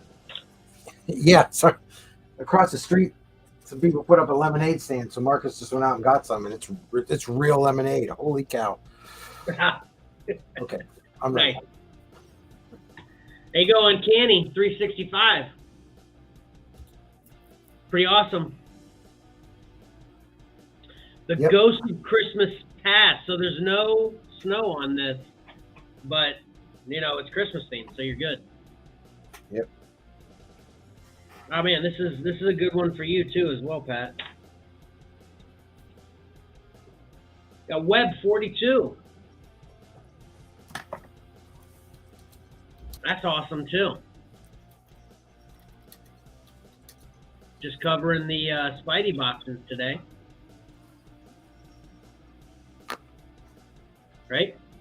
Yeah. All right, Mike. Maybe not so good, but I've got fond memories of this cover actually. She number 4. She number 4, yeah. William. Great cover, right? Yeah, I always liked his artwork. I never read the book. I used to have those because I loved his artwork. Yeah. I mean, he wrote it too. I don't know how well it was written. It stuck around for a long time. This is from the the 90s, the Bad Girl era. Yeah. And then Pat, this is a good one. Mike's gonna wish he did this one though. Here we go. Thief of Thieves number 17. Right, Mike? You're a big fan, right? Yeah, I like that series. All right. And speaking of something I'm a big fan of, this is pretty sick. It has no board in this bag though. It's just a bag though, so I'm looking at it. It's in decent shape. It's got probably 3 or 4 spine checks on it. But Punisher number 5. Yep. All right, Pat, you got Nomad number 11.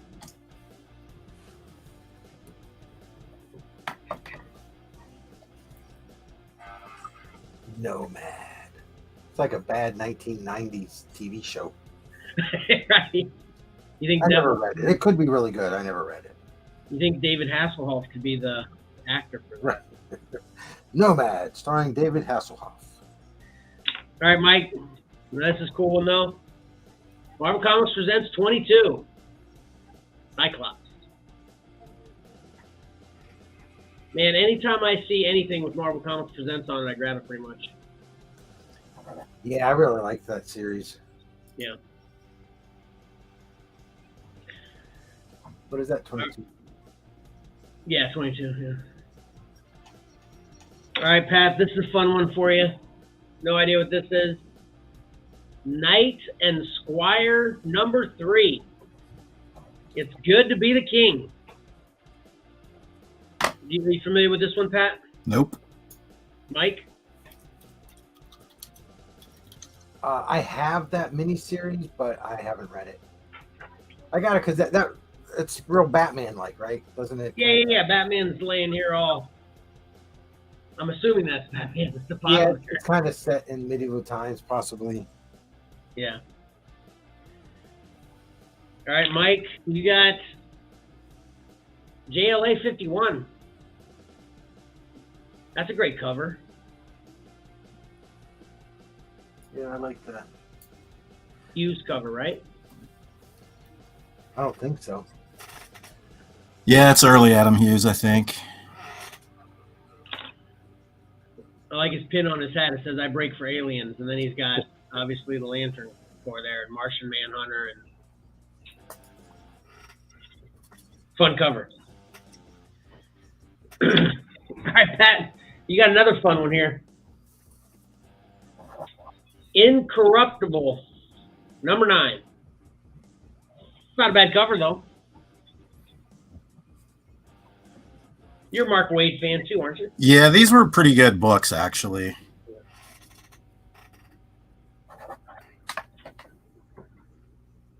All right, Mike. All right, Steven's going to want this a lot. It's got Incredible Hulk 422. Oh, no, once again, I should say, he already has this one, I'm sure. But that's a great cover.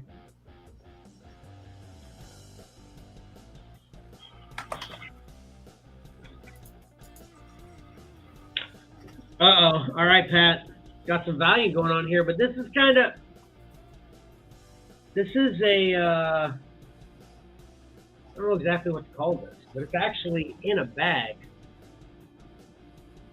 What's the Harbinger Trade? It's actually got... So this has got a Harbinger number 0 in the back. And it's bagged with this Children of the Eighth Day. I don't know what it is. So that looks like the trade paperback. With This is just a hole in the bag, too. This isn't any damage on the book, and I don't see any damage there either, so it's fine.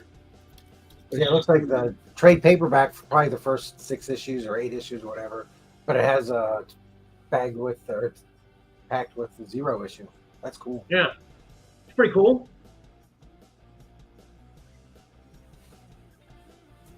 But good luck finding that, Pat. Oh, it's an easy one, believe me. Oh, really? Okay. It's everywhere. Okay. All right, Mike. Back to some coolness here. Not that Harbinger isn't cool. I've read a couple Harbingers. It's not bad.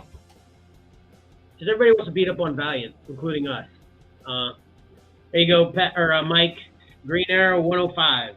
Okay. I would actually pick the Harbinger over Green Arrow because I've never really been a big fan of Green Arrow. But yeah, I'm not. That's what I'm saying. I mean, everybody beats up on Valiant, but there's some definite DC Marvel trash. That's for sure. Not that Green Arrow's trash. I don't mean geez. I mean, it's so tough not to say something. yeah, calm down, everyone. All right, Pat. Now this is my speed. Look at that, Galactica 1980. Nice. You don't know who the artist is for that cover. I do not. Mike? No, I'm trying to look at that signature. I don't recognize the art.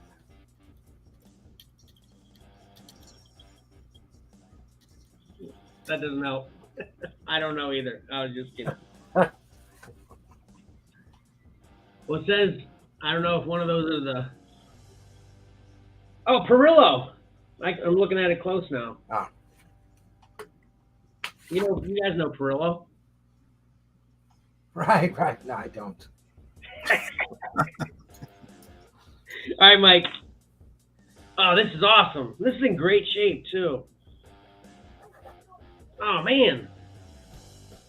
With that Galactica 1980 and now this, I might want this. This is Flash number 6. Oh, That's a great cover. Yeah. Like I said, it's in great shape, too.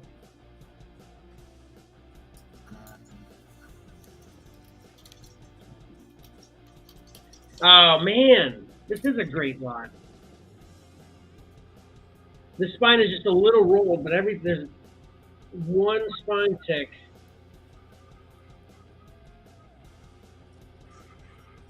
All right, but this is cool, Pat. Captain America 339, Fall of the Mutants tie-in. Man, I love that cover. I remember buying that cover. Yeah, me too. Because I got I didn't get Cat back then, but I got the Fall of the Mutants tie-ins. Yeah, that's the same way with me too. I was, Fall of Mutants definitely in my top 5 favorite stories of all time.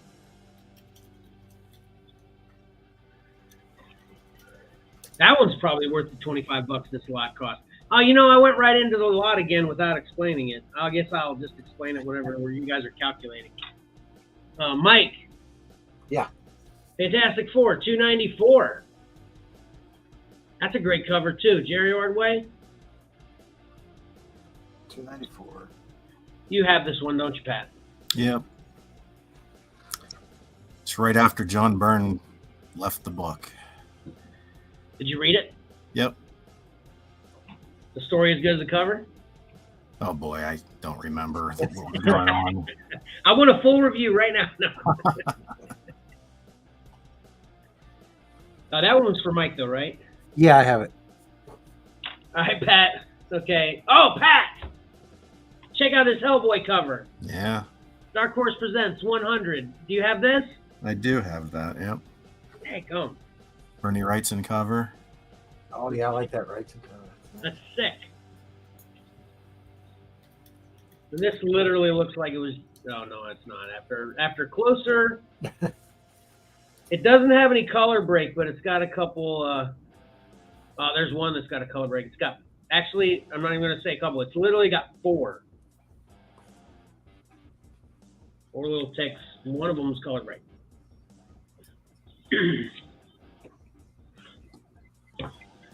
All right, this is one of those covers that annoys me, actually, but I mean, it's kind of cool. I'm not a big Deadpool fan. Mike, here you go. Deadpool, number 39. These covers where I don't know which way to look at it are confusing to me, and I don't like it. Yeah, that's Mark Brooks' cover there. Yep. Cool yin yang thing going on there, though. Yep. 39. I like the wooden rake. Oh, yeah. Up against 2 9mm. Right. All right, Pat, here's another fun one for you. Oh, and it's a number 1. This might, if it doesn't sell, it might make it on the Whatnot show. California Out There, number 1. It's just out there. It's on a California license plate. Oh, okay. You know this then? Okay. It's a good book. Humberto Ramos. That art is sick. Actually, I love, every time I see that, I don't know who it is, but I see that type of art. I love it.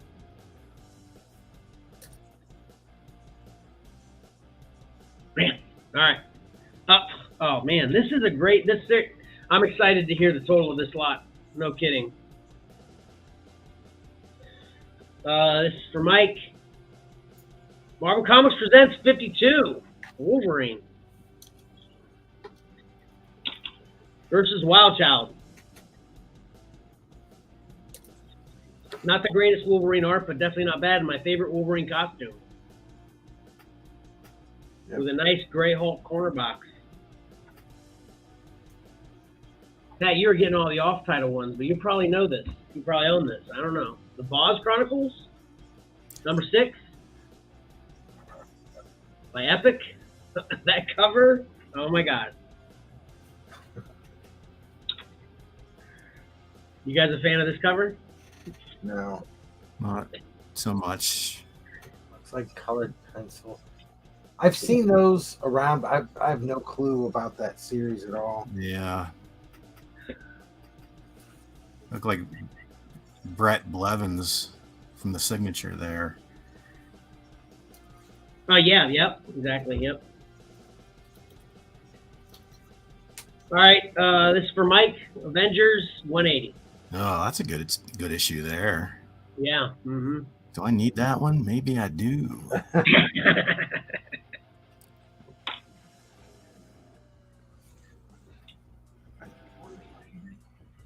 And unfortunately, this is one that doesn't have a board either, but looks in good shape. I see 1, 2, 3. 3 spine ticks. None of them have color break from what I can tell. Back looks nice too. I'm assuming this is going to be a $25 book.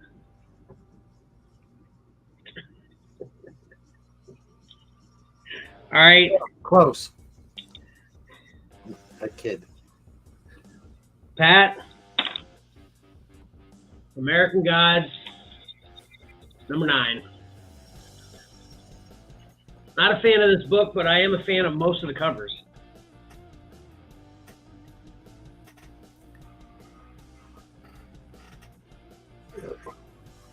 Not a big fan of the show either, but They didn't make it through the show. I think we watched 2 or 3 episodes, and it's just, out I there. don't know. It wasn't. I had high hopes for it. It just didn't really grab us. Yeah, I think I watched probably 2 or 3 episodes as well. Yeah, it was just out. It was too out there for me. Yeah. All right, Mike. Final book here. Well, that's a good one. Seriously, great shape too. Don't see any issues with this one at all. Adventures of Superman number 3. We all know this is going to be adult. No, I'm just kidding. It probably is though, because no one buys Superman. He's just too OP. I'm just kidding. I know there's Superman guys, people out there, you know. I've actually heard that the current Action Comics storyline, is Percy writing that? I heard it's really, really good. I kind of kick myself for not picking them up.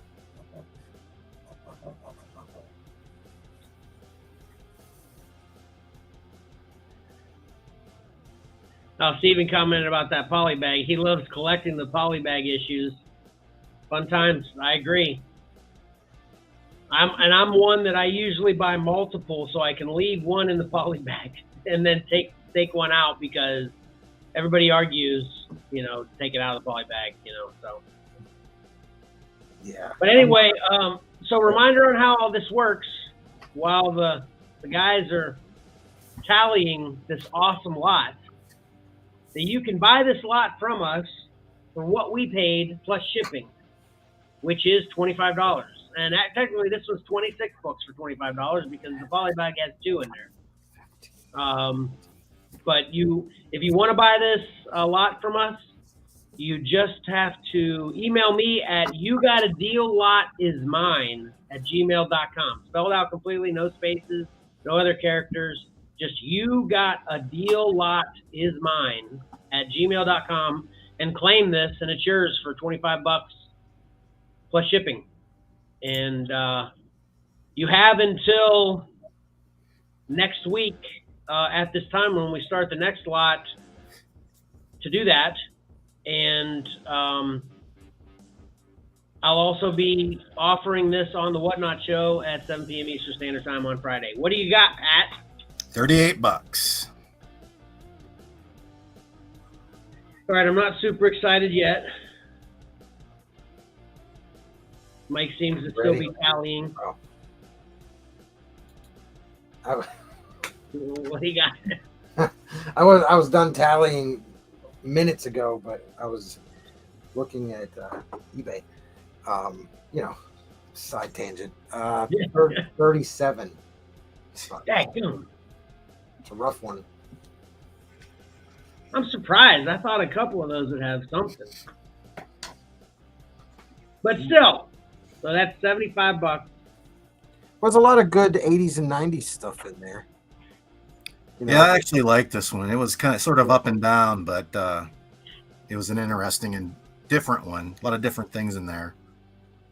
Yeah, and of course, I mean, the value's there. Obviously, we're saying $75. It's just if you're not interested in almost every single one of those, who knows if it would be worth the. I don't know how much the shipping would be on this. Hypothetically, if it's $10, you're paying $35 for. If you only like half of them, then you're getting around, that kind of thing, But it's not bad. It's just, actually, I'm gonna leave this up to you this week, Mike. You giving this a, are you for real or you got a deal? What are you gonna give it? I hate giving it. Are you for real? But it's just it really doesn't blow the doors off. If we give this an "Are you for?" or "You got a deal," it's really doing a disservice for those ones that truly hit that $100 mark. Yeah. I have to. All right, so we got 2 weeks in a row here now. Are you for real? But we had like 2 or 3 weeks of you got a deals in there, so we're not doing too bad still. And ironically enough, as I said earlier, our first sale of this lot was an "Are you for real?" And I actually, he was asking during the show, where do I see what's in this? And I said, I'll show it at the end of the show, which I did. I got a delay going on there. I showed it at the end of the show, but I told him, I said, you can go watch our video and see the value there. And when he bought it, it showed it on my screen. I was like, oh, man, that's awesome. Thanks, man. What'd you do? Watch the video? And he's like, no, I'm just throwing caution to the wind. I was like, okay, that's cool too. So hopefully he's happy. But I'm sure he's probably like me where, every time I buy a mystery lot, if I'm ever severely disappointed, I don't blame anyone but myself. I'm the one that made the choice to buy it. So you can't really get upset about those. But so we're giving that, "Are you for real?" You can claim it at "You Got a Deal Lot is Mine" at gmail.com. Only one person, obviously. Next week at this time when we start the next one, this one's over, and then we can start selling these individually. Patrick will buy Avengers. Mike, you have yet to buy Daredevil, but we'll get a couple of these. Forgot about it. Yeah, it's available now. Yep. It's at Xcellar. You can go pick it up. So I'll be there tomorrow. From what I understand, there's a stack of books to pack up. Yeah, a short box actually. Oh my gosh. Actually, I've got one big box already for one of them. The guy that bought the mystery lot, he also bought 7 other books. Okay. He bought the mystery lot and 7 books, so it's in one box. So that's a lot. I might have to call off work tomorrow to ship everything. Which that's another thing about, speaking of whatnot, when I was talking earlier about some lessons learned, I had to pay like $57 for shipping. I've already had to pay it. Oh. And they don't give me any of the money until they're delivered. Right. So, I don't know whether it's when they're delivered or once they're actually shipped, once they're actually moving, so. Well, it's got to be probably when they ship because, Marcus and I bought books from Xcellar on there. Yeah, it's out of our hands after that. Yeah. It's the craziest thing. I'm packing up my own books for you to ship to me 3 miles away. And when we got them, we didn't have to do anything to say we got them. So I don't know how they figured that out. Yeah, I don't know either exactly. Yeah. So anyway, all right. We're ready for a lot of people's favorite segment of the show. Patrick, are you ready? I'm ready.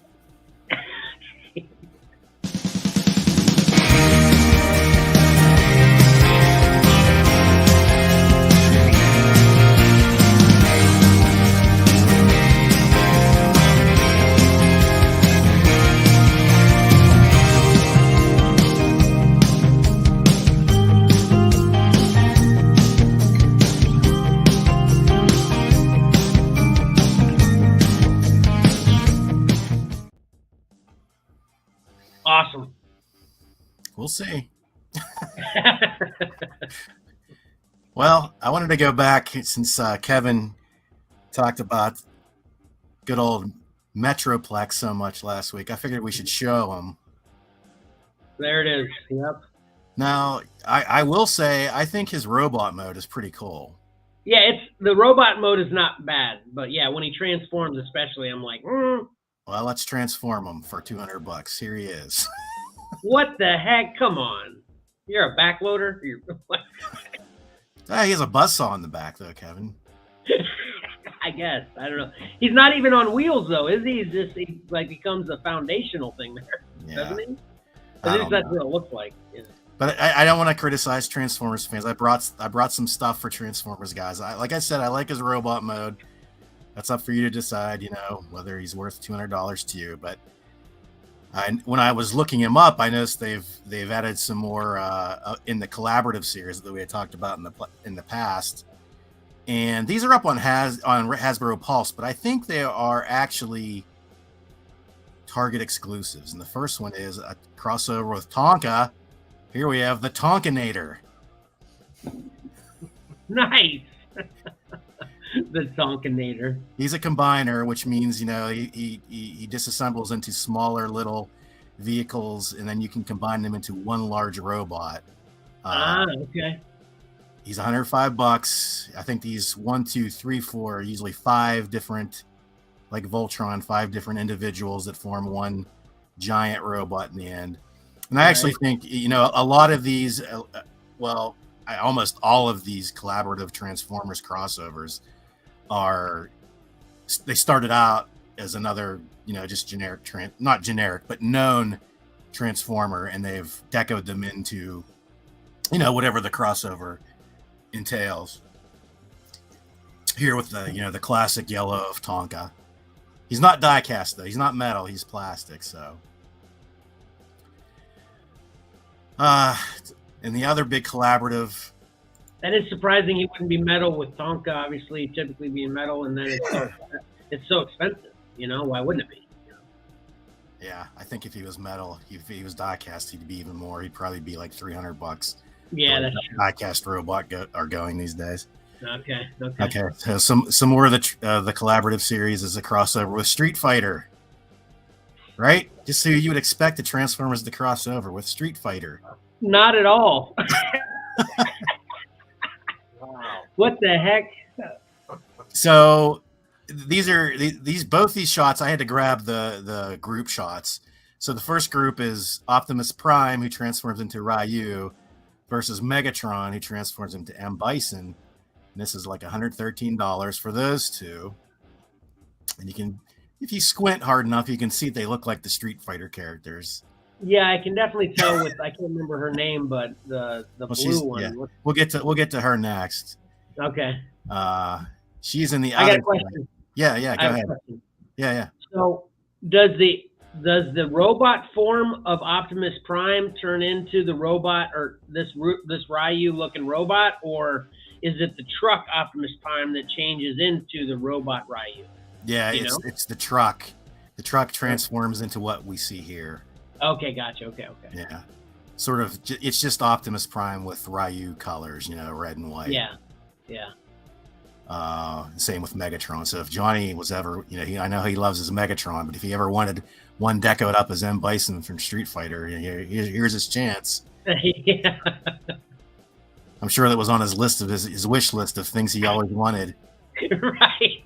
I wish Megatron came in red. All right. And this is the other group. It's cheaper. It's $75. And this is the Ken and Chun-Li set. Ken transforms from Hot Rod, and Chun-Li transforms from RC, the famous female transformer that they seem to reuse quite a lot. So, yeah. Just I needed to see Metroplex, and I found some additional collaborative series that we talked about in the past, so I wanted to show those to the Transformer fans out there. Interesting stuff. Interesting. Not my deal, but interesting. Okay. I know. I'm on the same page. It will stick with a crossover, and another crossover that I'm sure you were just wishing for. Oh, geez. Teenage Mutant Ninja Turtles with Stranger Things. So these are also Target exclusives. $40 sets, Raphael and Hopper, and 11 in Leonardo. Why? Right. Don't know. I'm calling Target. Why are you calling them? Because you're gonna give them a pat on the back, or you're gonna ask them what the heck's going on here? Yeah. Well, I'm sure nobody at Target had anything to do with this, but Nah. Well, as I stated recently too, I don't like this packaging because I can't tell which way I'm supposed to be looking at. That's so you can turn it either way, and if you're feeling Stranger Things on Tuesday, you're good, and then turn it around for the Turtles the next day. This is a bad idea. Well, I don't try to be too. Again, I'm not trying to judge anybody, but every time this kind of thing comes up, it always takes me back to Big. Remember when Tom Hanks was working for the toy company, and he just told him how stupid the stuff they were making was. You remember that scene from Big? Yeah, you think the toy guy would have seen the toy movie, but I've never seen Big. Oh my gosh, man, you got to check it out. It still holds up. I've watched it in the last couple of years. It's a great movie. I like But Tom Hanks too, but I've never seen it. yeah, he's so he works for a toy company, and of course, since he's actually a kid, he knows best, and he's telling all these toy guys, "Man, this is dumb. Nobody wants to play with it." So anytime I see toys like this, it always reminds me of Big. So. Yeah, I mean, I don't know. Stranger Things has sort of always had these ties to Target. I know, Mike, we had talked about the DVDs and Blu-rays a few weeks back. It seems like that's the place to go for any Stranger Things merchandise, and they've had hit or miss. I think McFarlane did some Stranger Things toys. They've always been sort of like, it's one of those deals with Stranger Things dropping everything all at once. By the time the toys come around, it's they've passed their sell-by date almost, and they kind of just sit around. Yeah. So I don't know. I mean, Playmates, obviously these are reused Turtle figures that they've released a million times. But I think, the Stranger Things portion of it is probably new. But I don't know. If you're really wanting the Stranger Things figures, if it's worth $40 to get a Ninja Turtle along with it. So yeah, you think you'd have to be a big fan of both to be willing to right. Pay that. Yeah. But that probably fits a mold somewhere, but I don't know if enough where it'll make it worth it. So we'll see.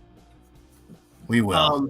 Since you mentioned that too, that gives me a thought about Stranger, just about Netflix in general. Obviously Netflix is, I've been reading that they're kind of bleeding, subscribers and stuff lately. I've always thought that about all their shows too. Even though I enjoy binging out the gate when something's released, with the Stranger Things, they made it into 2 separate volumes, of course, for this season only. I think they should do, because the other streaming outlets will do the one released every week thing.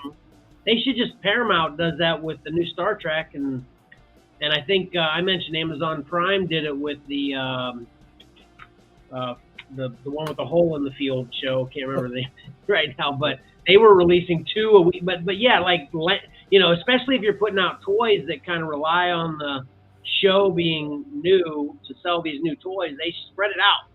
So. Yeah, I like the 1 a week format in all kinds of ways. Yeah, that's my preferred. It lets you build up anticipation. It doesn't let you so spoilers don't get out so fast if you can't catch up as quickly as somebody that can just sit there all day and watch the whole series. Yeah, exactly. Yep. I like it. Yep. All right, and then the last toy-related thing I wanted to go back, because the long box heroes were announced last week, and I talked about them, but they finished out the last 2 figures are these 2 Rocketeer related figures. One's an evil Rocketeer, and the other one's sort of like a henchman Rocketeer related figure. So that rounded out this first wave, and Toy Otter Jason Geyers released his initial, close to final packaging look, which I think looks really nice. Yeah, they do. Yeah, those are great. He said they went through a lot of iterations, and they're not final, but they're close to final. And then they actually went up for pre-sale on Big Bad Toy Store last weekend. I'll give myself a slight pat on the back. I was right on the nose. $24.99 a figure. Nice. You can also buy them in groups. $175 for these guys, and you'll notice there's a question mark. So maybe you get another one. Yeah, there's a mystery figure, which they're not revealing, and we'll get to that in a minute here. I have my suspicions. And these are the other 3. I don't know why they chose to do this. The Rocketeer figures are grouped into their own separate bundle for $75. But I mentioned the mystery figure, and following Jason Geyers, Toy Otter's Facebook and Instagram feeds, I don't know. I think I got to figure it out, because somebody, said Wave 2 needs Hellboy. He says, Hellboy, you say? And then down here at the other one, they're talking about the packaging and how much work they went through, and Toy Otter responds, it was total hell, boy. So, I think they've almost got me on the hook to get this bundle, because I think Hellboy is going to be the mystery figure. Makes I sense. wonder if that's the only way you'll be able to get the Hellboy figure. That's what they're saying. But bundle. as they can do all kinds of versions of Hellboy, though. Yeah. So this one might be like, the Anaganrama version with the horns. So, people won't be upset if Wave 2 brings out, a regular looking Hellboy. Right. Something variant related to Hellboy could be this mystery figure, but I don't know. I just have a feeling, and then I'm gonna have FOMO if I don't go in on this group and miss out on the Hellboy figure. And they're providing transparency. They're saying that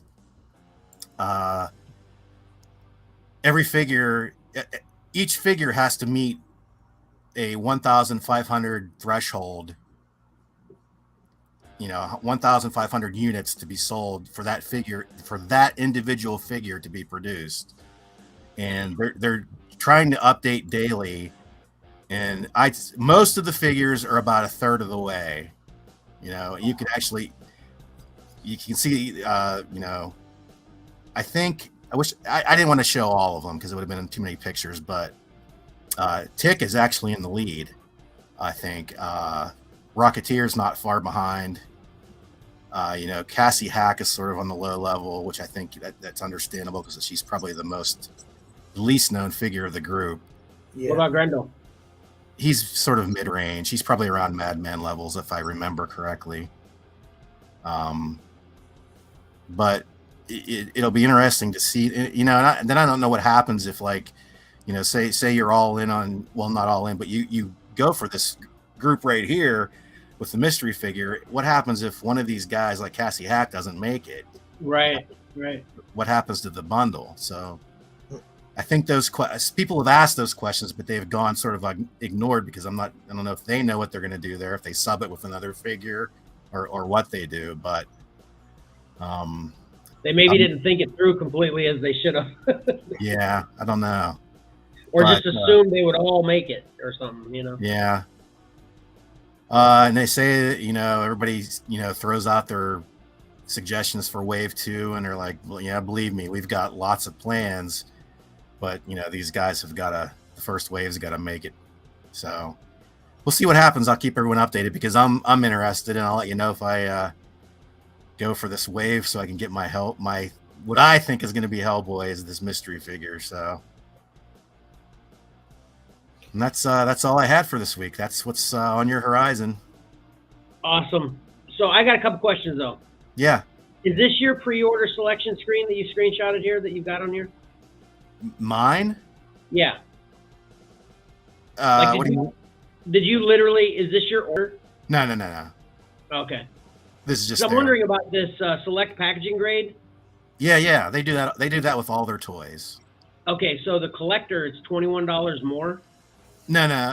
Yeah, actually, I guess it is. Yeah.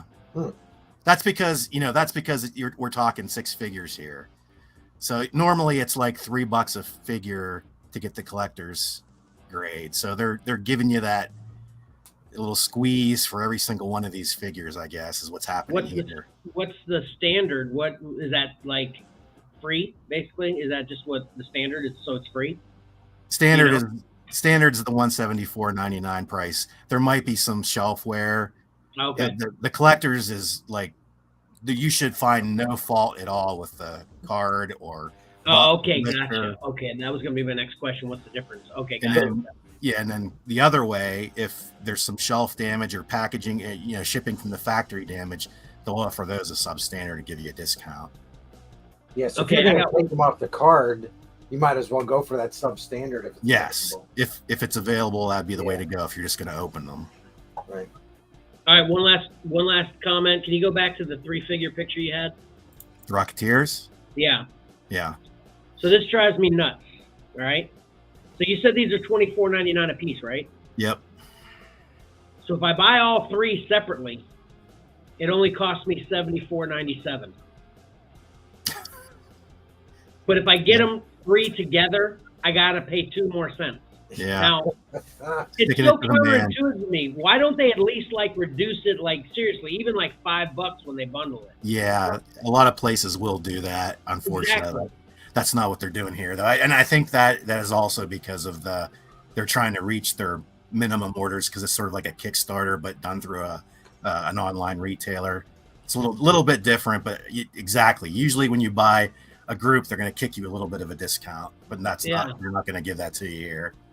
And it's not just them. I see it occasionally, but regularly, you know? Yeah, I hear you. All kinds of places. It'll be in Target sometimes where I'll see a bundle that'll be, you know, and I know it's ticky-tacky because it's only a few cents, but yeah, I'll see it's cheaper if I walk up to the register with 3 separate figures as opposed to the same bundle that's beside it is a couple cents more. It's so crazy to me, you know? Yeah, I hear you.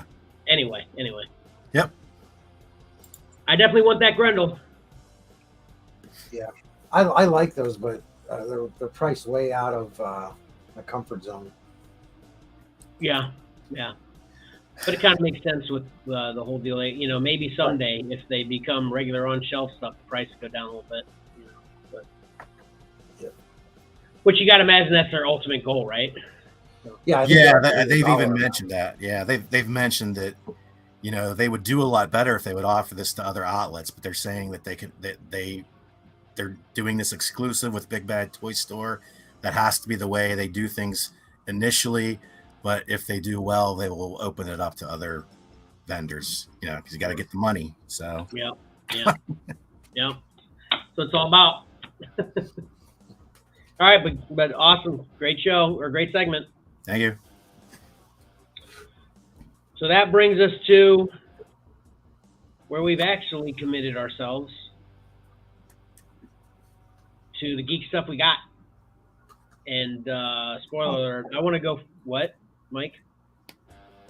No, I said, I forgot. That's right. Yeah. I was like, No, okay. I All looked right, at here the we go. time and I said, are we done already? What's going on? Yeah. A couple more hours.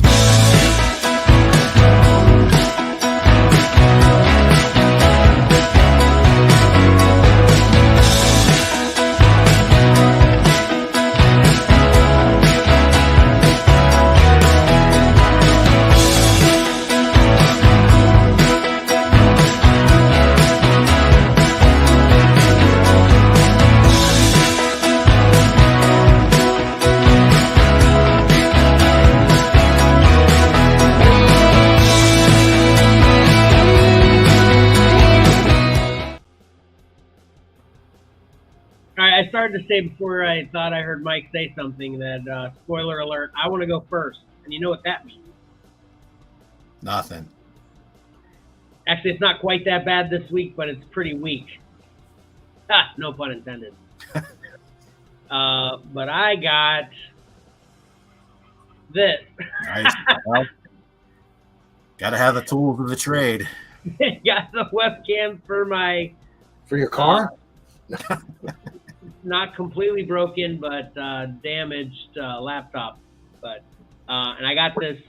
This is my first birthday present. I'm assuming, not trying to be too presumptuous though, that I'll have a few things to show next week, hopefully. But Yeah. this is all I picked up this week, and I got this as my first birthday present. So that's it for what I got. Who wants to go next? Mike? Patrick. Or Patrick. Or Patrick? I feel like I went first on the reviews. So Patrick. Yeah, that's what we should do. We should just have a standard how we're going to rotate it, so I don't have to keep annoying listeners with asking you guys and having that pause. Yeah, good call, Mike. Good call. So Mike or Pat, it's your turn. I mentioned I was at a little toy store last week, but I didn't have picks up. Valor showed some of the stuff he got, but I got these 2 Marvel Legends Fantastic Four on retro cards. Cheaper than half off retail, because I'm assuming this guy beat me to the punch to the Target clearance aisle, because I never saw them on clearance at Target, and so I got the Invisible Woman, and I got Mr. Fantastic. Nice. And then I also last week had this, but I didn't open it. Was from Amazon, my Storm Shadow G.I. Joe Classified figure came. Oh, that's awesome. Yeah. He's really nice. I took a brief look at him before the show started. He has that interchangeable hood you can pop off and on. And actually, since you're bringing this up, as soon as Pat's done, Mike, go. I'll be back in 1 second. I'm actually gonna grab something real quick. Okay. Yeah. So he's really. They've done some other Storm Shadows in the past for more like the animated look and for like the GI or the Snake Eyes movie version.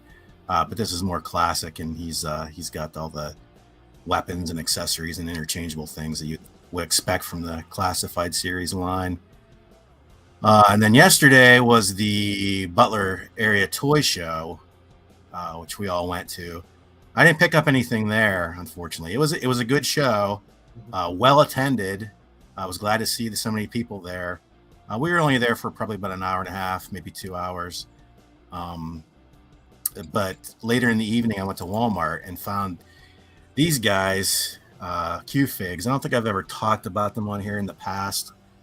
They're sort of like, chibi, super deformed, Japanese style little figures, probably about 3 or 4 inches tall. And they had been on, I think earlier in the spring or maybe even at the end of the winter, these started being clearanced out at Walmart's. You get them. I picked up a few. I think Valerie even got like a Miles Morales or something. I love those. Yeah. So it was a big clearance day yesterday, Target and Walmart. So I was like, why are these guys here? I just found Wolverine first. So I scanned them with my phone and it came up $6. So then I wanted to start looking for more because I figured they were probably clearance. All of them were clearanced. On an end cap, I found Storm, and she also rang up $6. They also had Kitty Pryde, but she was still full price. And they had Spider-Gwen, and she was still full price, even though I think she had been previously clearanced. In fact, I may have picked her up. I can't remember. But yeah, this is just a side note, Mike. You may want to stop out to your Target because there's a lot of vinyl on clearance. Oh, really? Yeah. Okay. There's actually movies, which is unusual for Target. A lot of their exclusive Target only stuff is clearanced, and a lot of vinyl is on clearance right now. Yeah, I'll swing by. I never really pay attention to vinyl because it's so unorganized and it's expensive. Yeah. It is typically. Yeah. I bought a couple for Ayla from Target. And yeah, I always got to pay a premium to get them from there. Yeah. They do a lot of like Blu-rays and DVDs. They do a lot of Target only, like special editions there. Mm-hmm. I think they kind of lean more mainstream, which might not be up your alley, Mike, but you might find something there. Yeah. There's definitely stuff that I've seen there before that I would want. Yeah.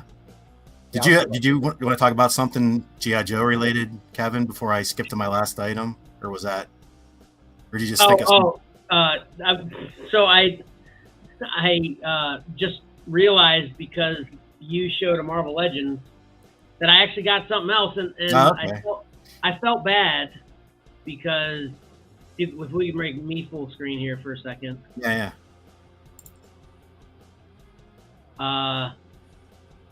Tyler hooked me up. This is actually my first birthday present.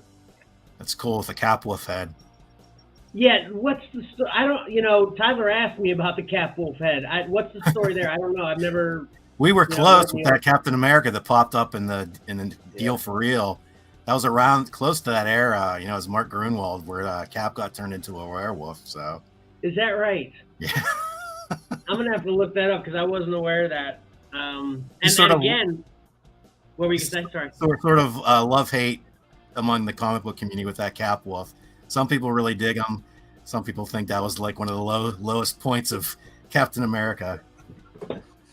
Well, I judge it on the art. When it got really, I see a lot of Cap where the way the Captain America banner is even on the book, it's all like super fat and flared. I don't know whether that's that same area you're referring to, but when I see those, I'm like, oh man, I don't even want those. I guess that was when Liefeld did a few, and it was those covers.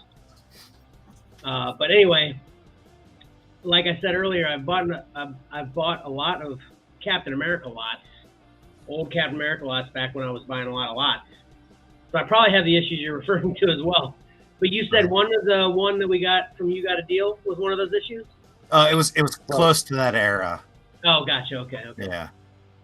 But yeah, so I got that too. So like I said, Tyler watched this show, and he'd have been like, "What? You did? I got you Captain America. You didn't even show that." So there, I got that. So yeah, we can get back to yours. Sorry about that. Yeah. Okay. So I only have one more thing, and it was, the customer service, top level. It was actually delivered by the place that I got this from this week, and that is Marvel 2-in-1 number 8. Picked this up from Xcellar Comics. Hand delivered. They didn't charge me that much. It was definitely the cost of gas was probably wow. Definitely worth almost as much as this book is worth. But I'm close, one step closer to finishing off my Marvel 2-in-1s. So awesome. Yeah. How many do you need? Do you have a count on? I think I need like 5 more. Jeez. And then that annual number 2 with Thanos, which is the kicker. Yeah, sometimes it's come down a little bit, but I'll get it here someday. Yeah, that's great. Awesome. Did you already have the Thing in that Fantastic Four line? You got Invisible Woman and Mr. Fantastic, or did they not have it? Yeah, I picked up the Thing first, and then I think I got Human Torch at some point. But I was kind of waiting. I was playing the long game, hoping for a clearance, and then I missed the clearance. But luckily, this guy had them for a decent price. So yeah. Gotcha. All right, Mike, you're up. All right. This week, I got a 10-issue lot of Our Fighting Forces, featuring the losers. And for a while there, I was trying to fill in my gaps on the DC horror books from the 70s, but those are a little bit pricey, so I jumped back over to Our Fighting Forces, which I'm also trying to grab and fill in some gaps there. So this is issue 123 up on the left is actually the first appearance within this title. It's our second appearance overall. And so I had a copy of that already. And then I had a copy, I think I showed it last week. I got that copy there in the bottom right. So I gave those 2 to Marcus because he begged me for them. And this is the other 5. Where are Mark's books? Do you maintain them for him, or does he have a box in his room or whatever? He has a box in his room. So yeah, I know Patrick's always like, "Oh, dude, that drink is a little close to those books," making him nervous, which it does me as well. But yeah, his Darth Vader number 3 is in his room in a long box. Nice. Like, should I get that out of there? Not for him, but from whenever the neighborhood kids come around, right, wrestling and trashing his room. But anyway, here's the other 5. So I'm filling in some gaps there. Got these for a really great price. And we talked on the Xcellar about how I was accurate that the Losers movie was these losers. But what did you say about it in particular? It's based on, there was a Vertigo series of the Losers, and there's only one character from the original World War II storylines that is in that series, which that series a modern series, and they're not soldiers, they're like CIA or something like that. So it is based on a comic book series, and that comic book series doesn't really follow these losers. I've seen the movie though, and you said you didn't see the movie, right? I didn't, but what's funny, I was at my parents' and my dad actually has it on DVD. Oh yeah. I could swear though, in the movie, which not obviously they don't need to be comic book accurate, but in the movie they are soldiers though. They're not CIA and stuff. Oh, okay. But so maybe they're trying to do kind of a triple crossover unintentionally, but that's how it worked out or whatever. It's not World War II. It's more modern. But they're soldiers. Yeah, not CIA. But Quite a but cast. you're saying one of them from the World War II era is in it though, even though obviously it wouldn't be able to be the same character because they're Right. Yeah. The name is the same. Gotcha. Yeah. Right. That's weird. Why would they do that? Yeah, right. Why not just do it like these books you're showing now? Exactly. That's a whole nother discussion. What were you saying, Patrick? Quite a cast for that movie. The Losers? Yeah, I know, right? I was excited when it came out. It definitely fell a little flat, but it wasn't horrible. I didn't hate it, but it just I thought it was going to be way better than it was. Did you see it, Pat? No. Yeah, why don't you tell Mike, everybody who's in it, or did you already see Mike? I didn't pay attention to who was in who's in it, Pat? Chris Evans, Zoe Saldana, Jeffrey Dean Morgan, Idris Elba, Jason Patrick. It's a big cast there. Yeah. Is Pooch the soldier you're talking about? Yeah. I thought what's his name from the Rocket. I thought he was in it too. No. Not showing up here, but could be. What's his name again? What's Rocket's name? Bradley Cooper. Yeah. Bradley Cooper. There you go. I always put you on the spot. I'm deflecting my shame. Well, the only reason I was able to pull it is because Patrick was on the spot, not me. If you put me in the spot, Patrick would have been blurting it out. That's the way it works. Anyway, did you have more, Mike? Sorry. No, that was it. Okay. Well, I think you only showed us 5, but did you show all 10? Yeah. Okay. Yeah, that's the first batch there. And okay. Oh no, see, I didn't see it when you showed it then, but you were commenting about how that pup kind of looks like Arlen, right? Yeah, Pooch looks like your dog. Yeah. Oh, so Pooch is an actual dog soldier. Yes. He's played by a human being in the movie, I guess. Or maybe it's an animated dog. I don't know. Who knows? But they're all great, obviously. Those are awesome covers. Yeah.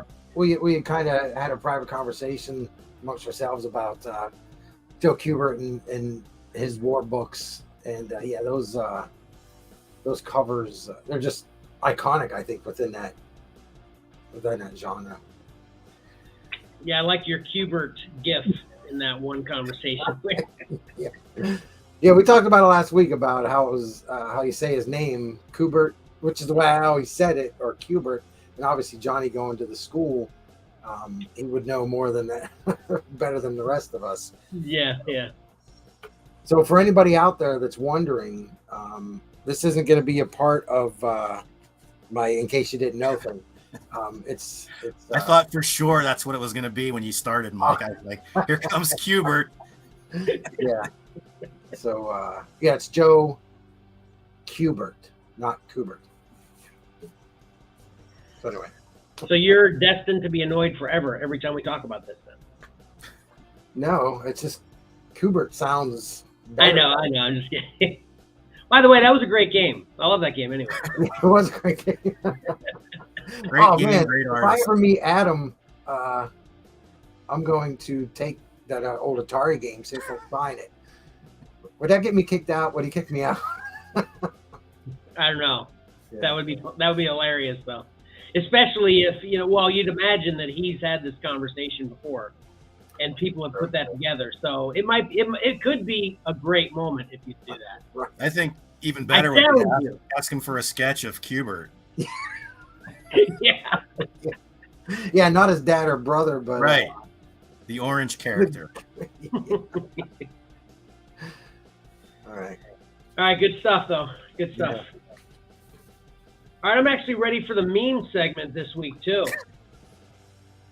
Oh, that's right. I only have one. You ready? You got to think on this one. And let me put this out there. I didn't make these memes. I'm picking these up off the internet. Yeah. And if they make me chuckle and they're kind of geek related or something like that, that's how I pick them.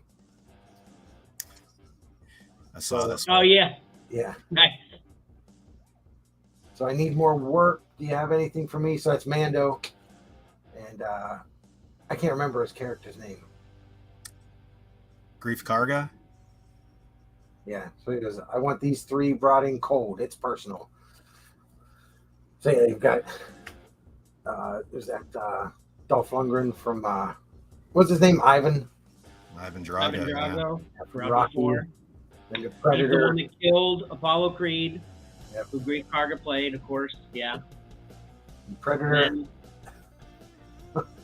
Predator. Then, obviously the funny one, the alligator, the alligator from Happy Gilmore, because it took his hand.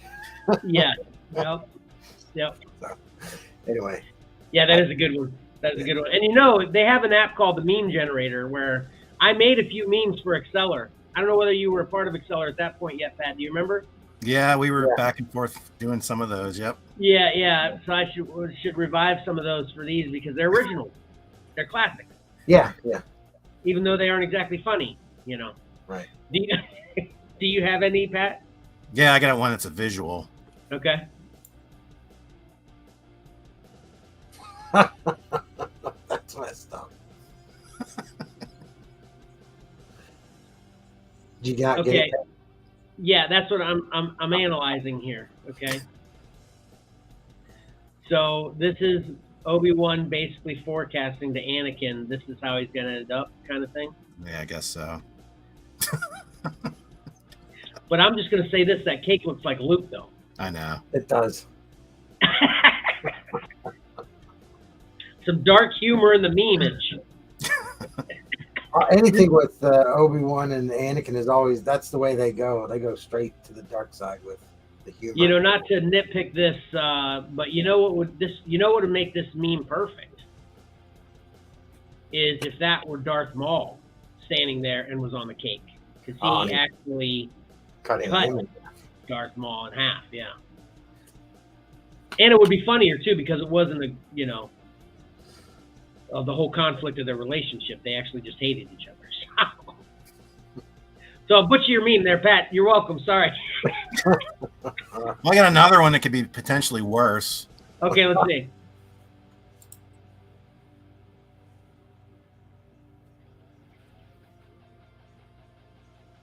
Mm-hmm. Oh, man.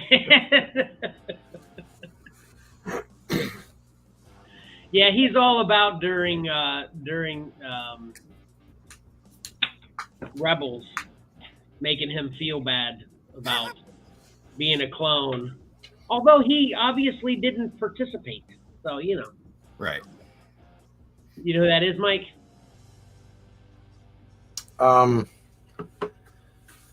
Yeah, on the right there. Yeah, who's the right? Yeah. Was that, what's his name? Kanan or whatever? Yeah, nice. Who's on the left, though? Wilford Brimley? I don't know. I picked that because I'm sort of getting there. Captain Rex territory. Look at that. Yeah, Captain Rex. Yeah. Hold on, let me. Don't get rid of that. I'm going to work on a meme for next week. Okay. All right, we're good. You can just play this video and screenshot it after. You don't have to take a picture of it. Yeah, I could, but then I'd have to find it. It's not as spontaneous and funny either. Okay, so I got one that I mentioned this earlier actually, that this was something I was unaware of until I saw this meme, or not unaware of, but I didn't realize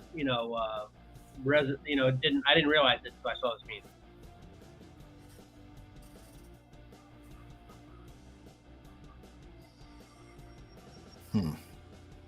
So is that the actor that played Spawn? Yeah. And he's in Batman? And he's in Dark Knight, yeah. Did not know that. I'm with the Joker there. Oh no, the Joker knew who it was. I didn't. Which, so I definitely wanted to pick this one mostly because I didn't know, and I'm glad you guys didn't know either, but it's not really that funny, but it is kind of, I guess. What's educational? Right. Yeah, educational memes work too, yeah. But I'm serious. I'm gonna track down the old memes I made, because for a minute there I was smitten with myself making those. Yeah. A lot of them are probably inside jokes, though, so they might not be that funny. Oh, that's true. That's true. Actually, it's funny. Everything happens, kind of coincidentally. We mentioned the same things. Recently in the group, we mentioned when Johnny left the group. And I think right around the time I was making those memes, we were just getting kind of tense with trivia. It was just, there was a tenseness in the air, and I was making it worse with those memes. That's not exactly why Johnny left, of course, but I think that was right around the same time. Right. But I'm going to track him down and see if any could possibly be funny without having them be inside deals. So, Yeah. But another great idea, Mike, with the memes, definitely. Right. Thanks. I think this means that we don't have a unique topic for the week. Right. Yeah. About 2.5 hours in. Somebody work on a meme about unique topics and variant covers and throw that up next week. So it's a good time to bring this up. What we talked about at the beginning of the show. We'll get Mike's wheel together. And then, like I said, we'll stick with what I watched, Mike's pick 3, and your collectibles, Pat. And then we'll make a wheel of all the other possible segments we have. And Mike will spin the wheel and determine what other 3 segments it'll be. So then maybe we can get under 2 hours. I doubt it, but we'll try. Do you want to start that next week, Mike? Yeah. Does that sound good to you, Pat? Yeah. Well, here's the big question, and I'm glad I just asked that. So when should we determine to be able to plan, obviously? Next week, we'll spin it. I know, but what day in particular so it gives us time to plan for the show? Next week. Oh, Sunday? Yeah. Oh, We'll so spin during it the Sunday for the okay, following week. Yeah. gotcha. Okay, so next Sunday, we're going to spin a wheel on the show Yeah. that will determine the following Sunday's segment. That's a good idea. Good idea. Good. Let me write that down. So I don't think Tune in for that wheel spin, folks. that sounds fun. If I had the right equipment in my garage, I'd build a real one back here that I can spin, and it would go click, click, click, click, click, click. Actually, you had that after you showed me that wheel app. I actually did some research to try to find one because that is so much fun when you're like, blah, blah, blah, blah, blah, blah, Yeah. rather than doing it on your phone. Man, they're not cheap. I bet. I think Every the cheapest one I found was like $75 or something. every other vendor at Heroes Con had one of those wheels at their booth trying to draw you in, some kind of enticement to win something free or get a discount or some such. And they work really well on kids, let me tell you. Yeah. Oh yeah, it's fun to just spin the wheel regardless of what you get. Yeah. All right, which brings us to, speaking of taking notes, the recap. I think Pat just went first last. I thought we had an introduction for that, but all right. We do. No, I'm filling as I find my intro. I So get it. Pat went first last. So Mike's going to be first this week.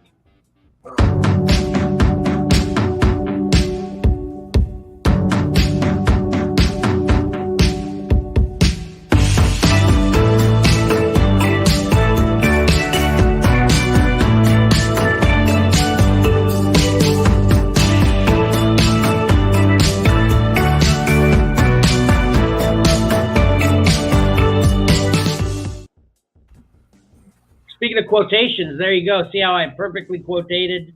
Is that the right way to say that? The Johnny's, because Johnny's recap.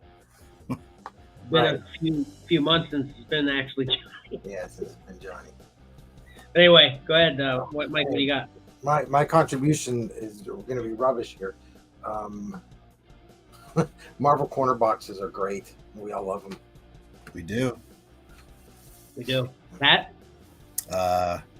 Did you know that new segments are great? I did know that. I knew that.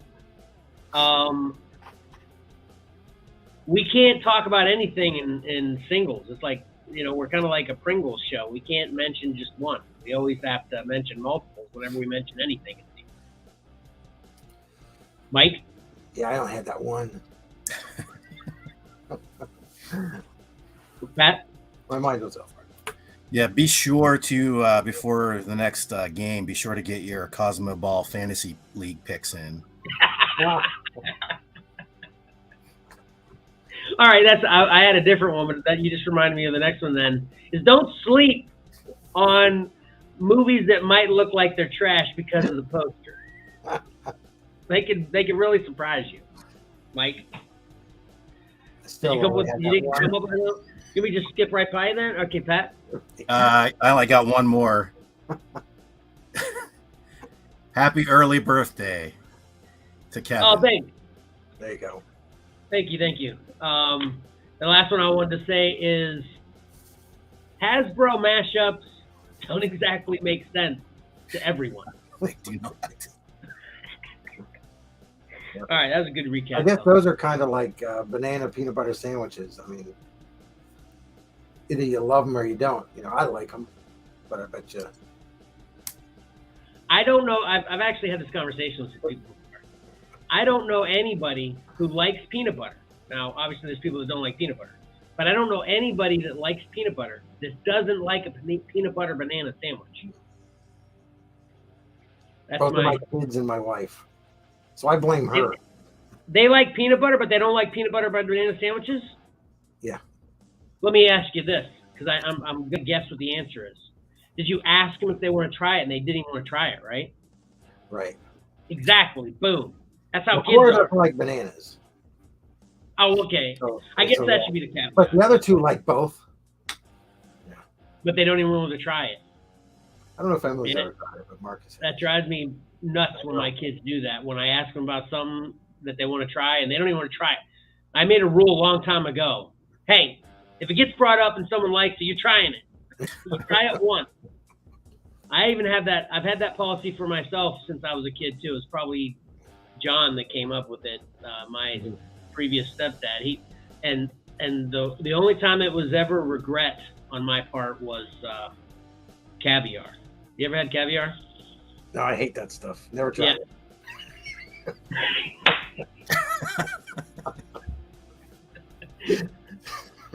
You can tell we're from different households then, like types of parenting styles. But anyway, it's horrible. Don't waste your time. Right. Well, I think both of my parents dislike it also. So. Tastes like fish poop. It's so gross. And it was like super expensive. It was one of those little tiny ones. And John was like, "Oh, you can have one little try because it was like $100 or something." This was like in the 80s, Yeah. And I was like, "Okay, I'll try," because it looked cool. It looked like jelly. Oh my God, I wanted to puke for an hour. And you couldn't spit it out. It was probably like flavor in your mouth. You can't get rid of it. What? It was probably like $20 bite. You can't spit that out. I couldn't spit it out right. All right. So I guess we're ready to close it out then. All right. Yeah, we just started a whole new show. Right. Caviar and collectibles in the crawl space. Okay, so just a few reminders. Please take the poll and answer the trivia question through the Spotify app. And subscribe to, comment on, retweet, follow, like, and or share Xcellar Comics on Facebook, Instagram, Twitter, and YouTube to be entered in the Scruffles Gold giveaway. We're at 31. We're getting there. We've actually moved up at least one for the last 3 weeks now. So another 20 weeks, we'll have it. But please hook us up, okay? And I actually, if we get enough poll answers, I've got some fun plans for polls I'm not even going to mention, but if we ever get some participation in some polls, I'd like to do some things. So anyway, also, you can check out a podcast or the podcast of a edited version of this live stream that will be posted no later than Tuesday. Then check out our Very Variant show on Whatnot at 7 p.m. on Friday. And you can get the second and third words of the Fun Fan Freebie phrase by doing both of those things. And then, of course, please come back next Sunday for more fun. And I've been pretty consistent with putting segments out, kind of randomly but consistent throughout the week to check out individual segments of the show if you don't have time to check out the whole thing, or if you know you like one thing in particular that you want to check out. So. The last thing is the You Gotta Deal Out Is Mine at gmail.com is a way to claim the mystery lockbox. So how about do we got a message here? Yeah, Steven. I don't know why my screen's being weird right now. What's it say? Can you see it? Yeah, he said yuck. So I don't know if he's talking about the peanut butter and banana sandwich or the caviar. Yeah. Caviar. I'd lay money with the caviar. Yeah, I'm gonna guess that too. Yeah. So all right, we good? We done? We're done. All right, Hopefully thanks. we're talking about the whole show now that I think of it. Let's hope not. I don't think he'd do that to us. Yeah, we don't want to lose our big fans. So. Right. But don't forget that appreciating great art is awesome, and reading a great story is fun. So why not pick up a comic book and do both? Xcellar out.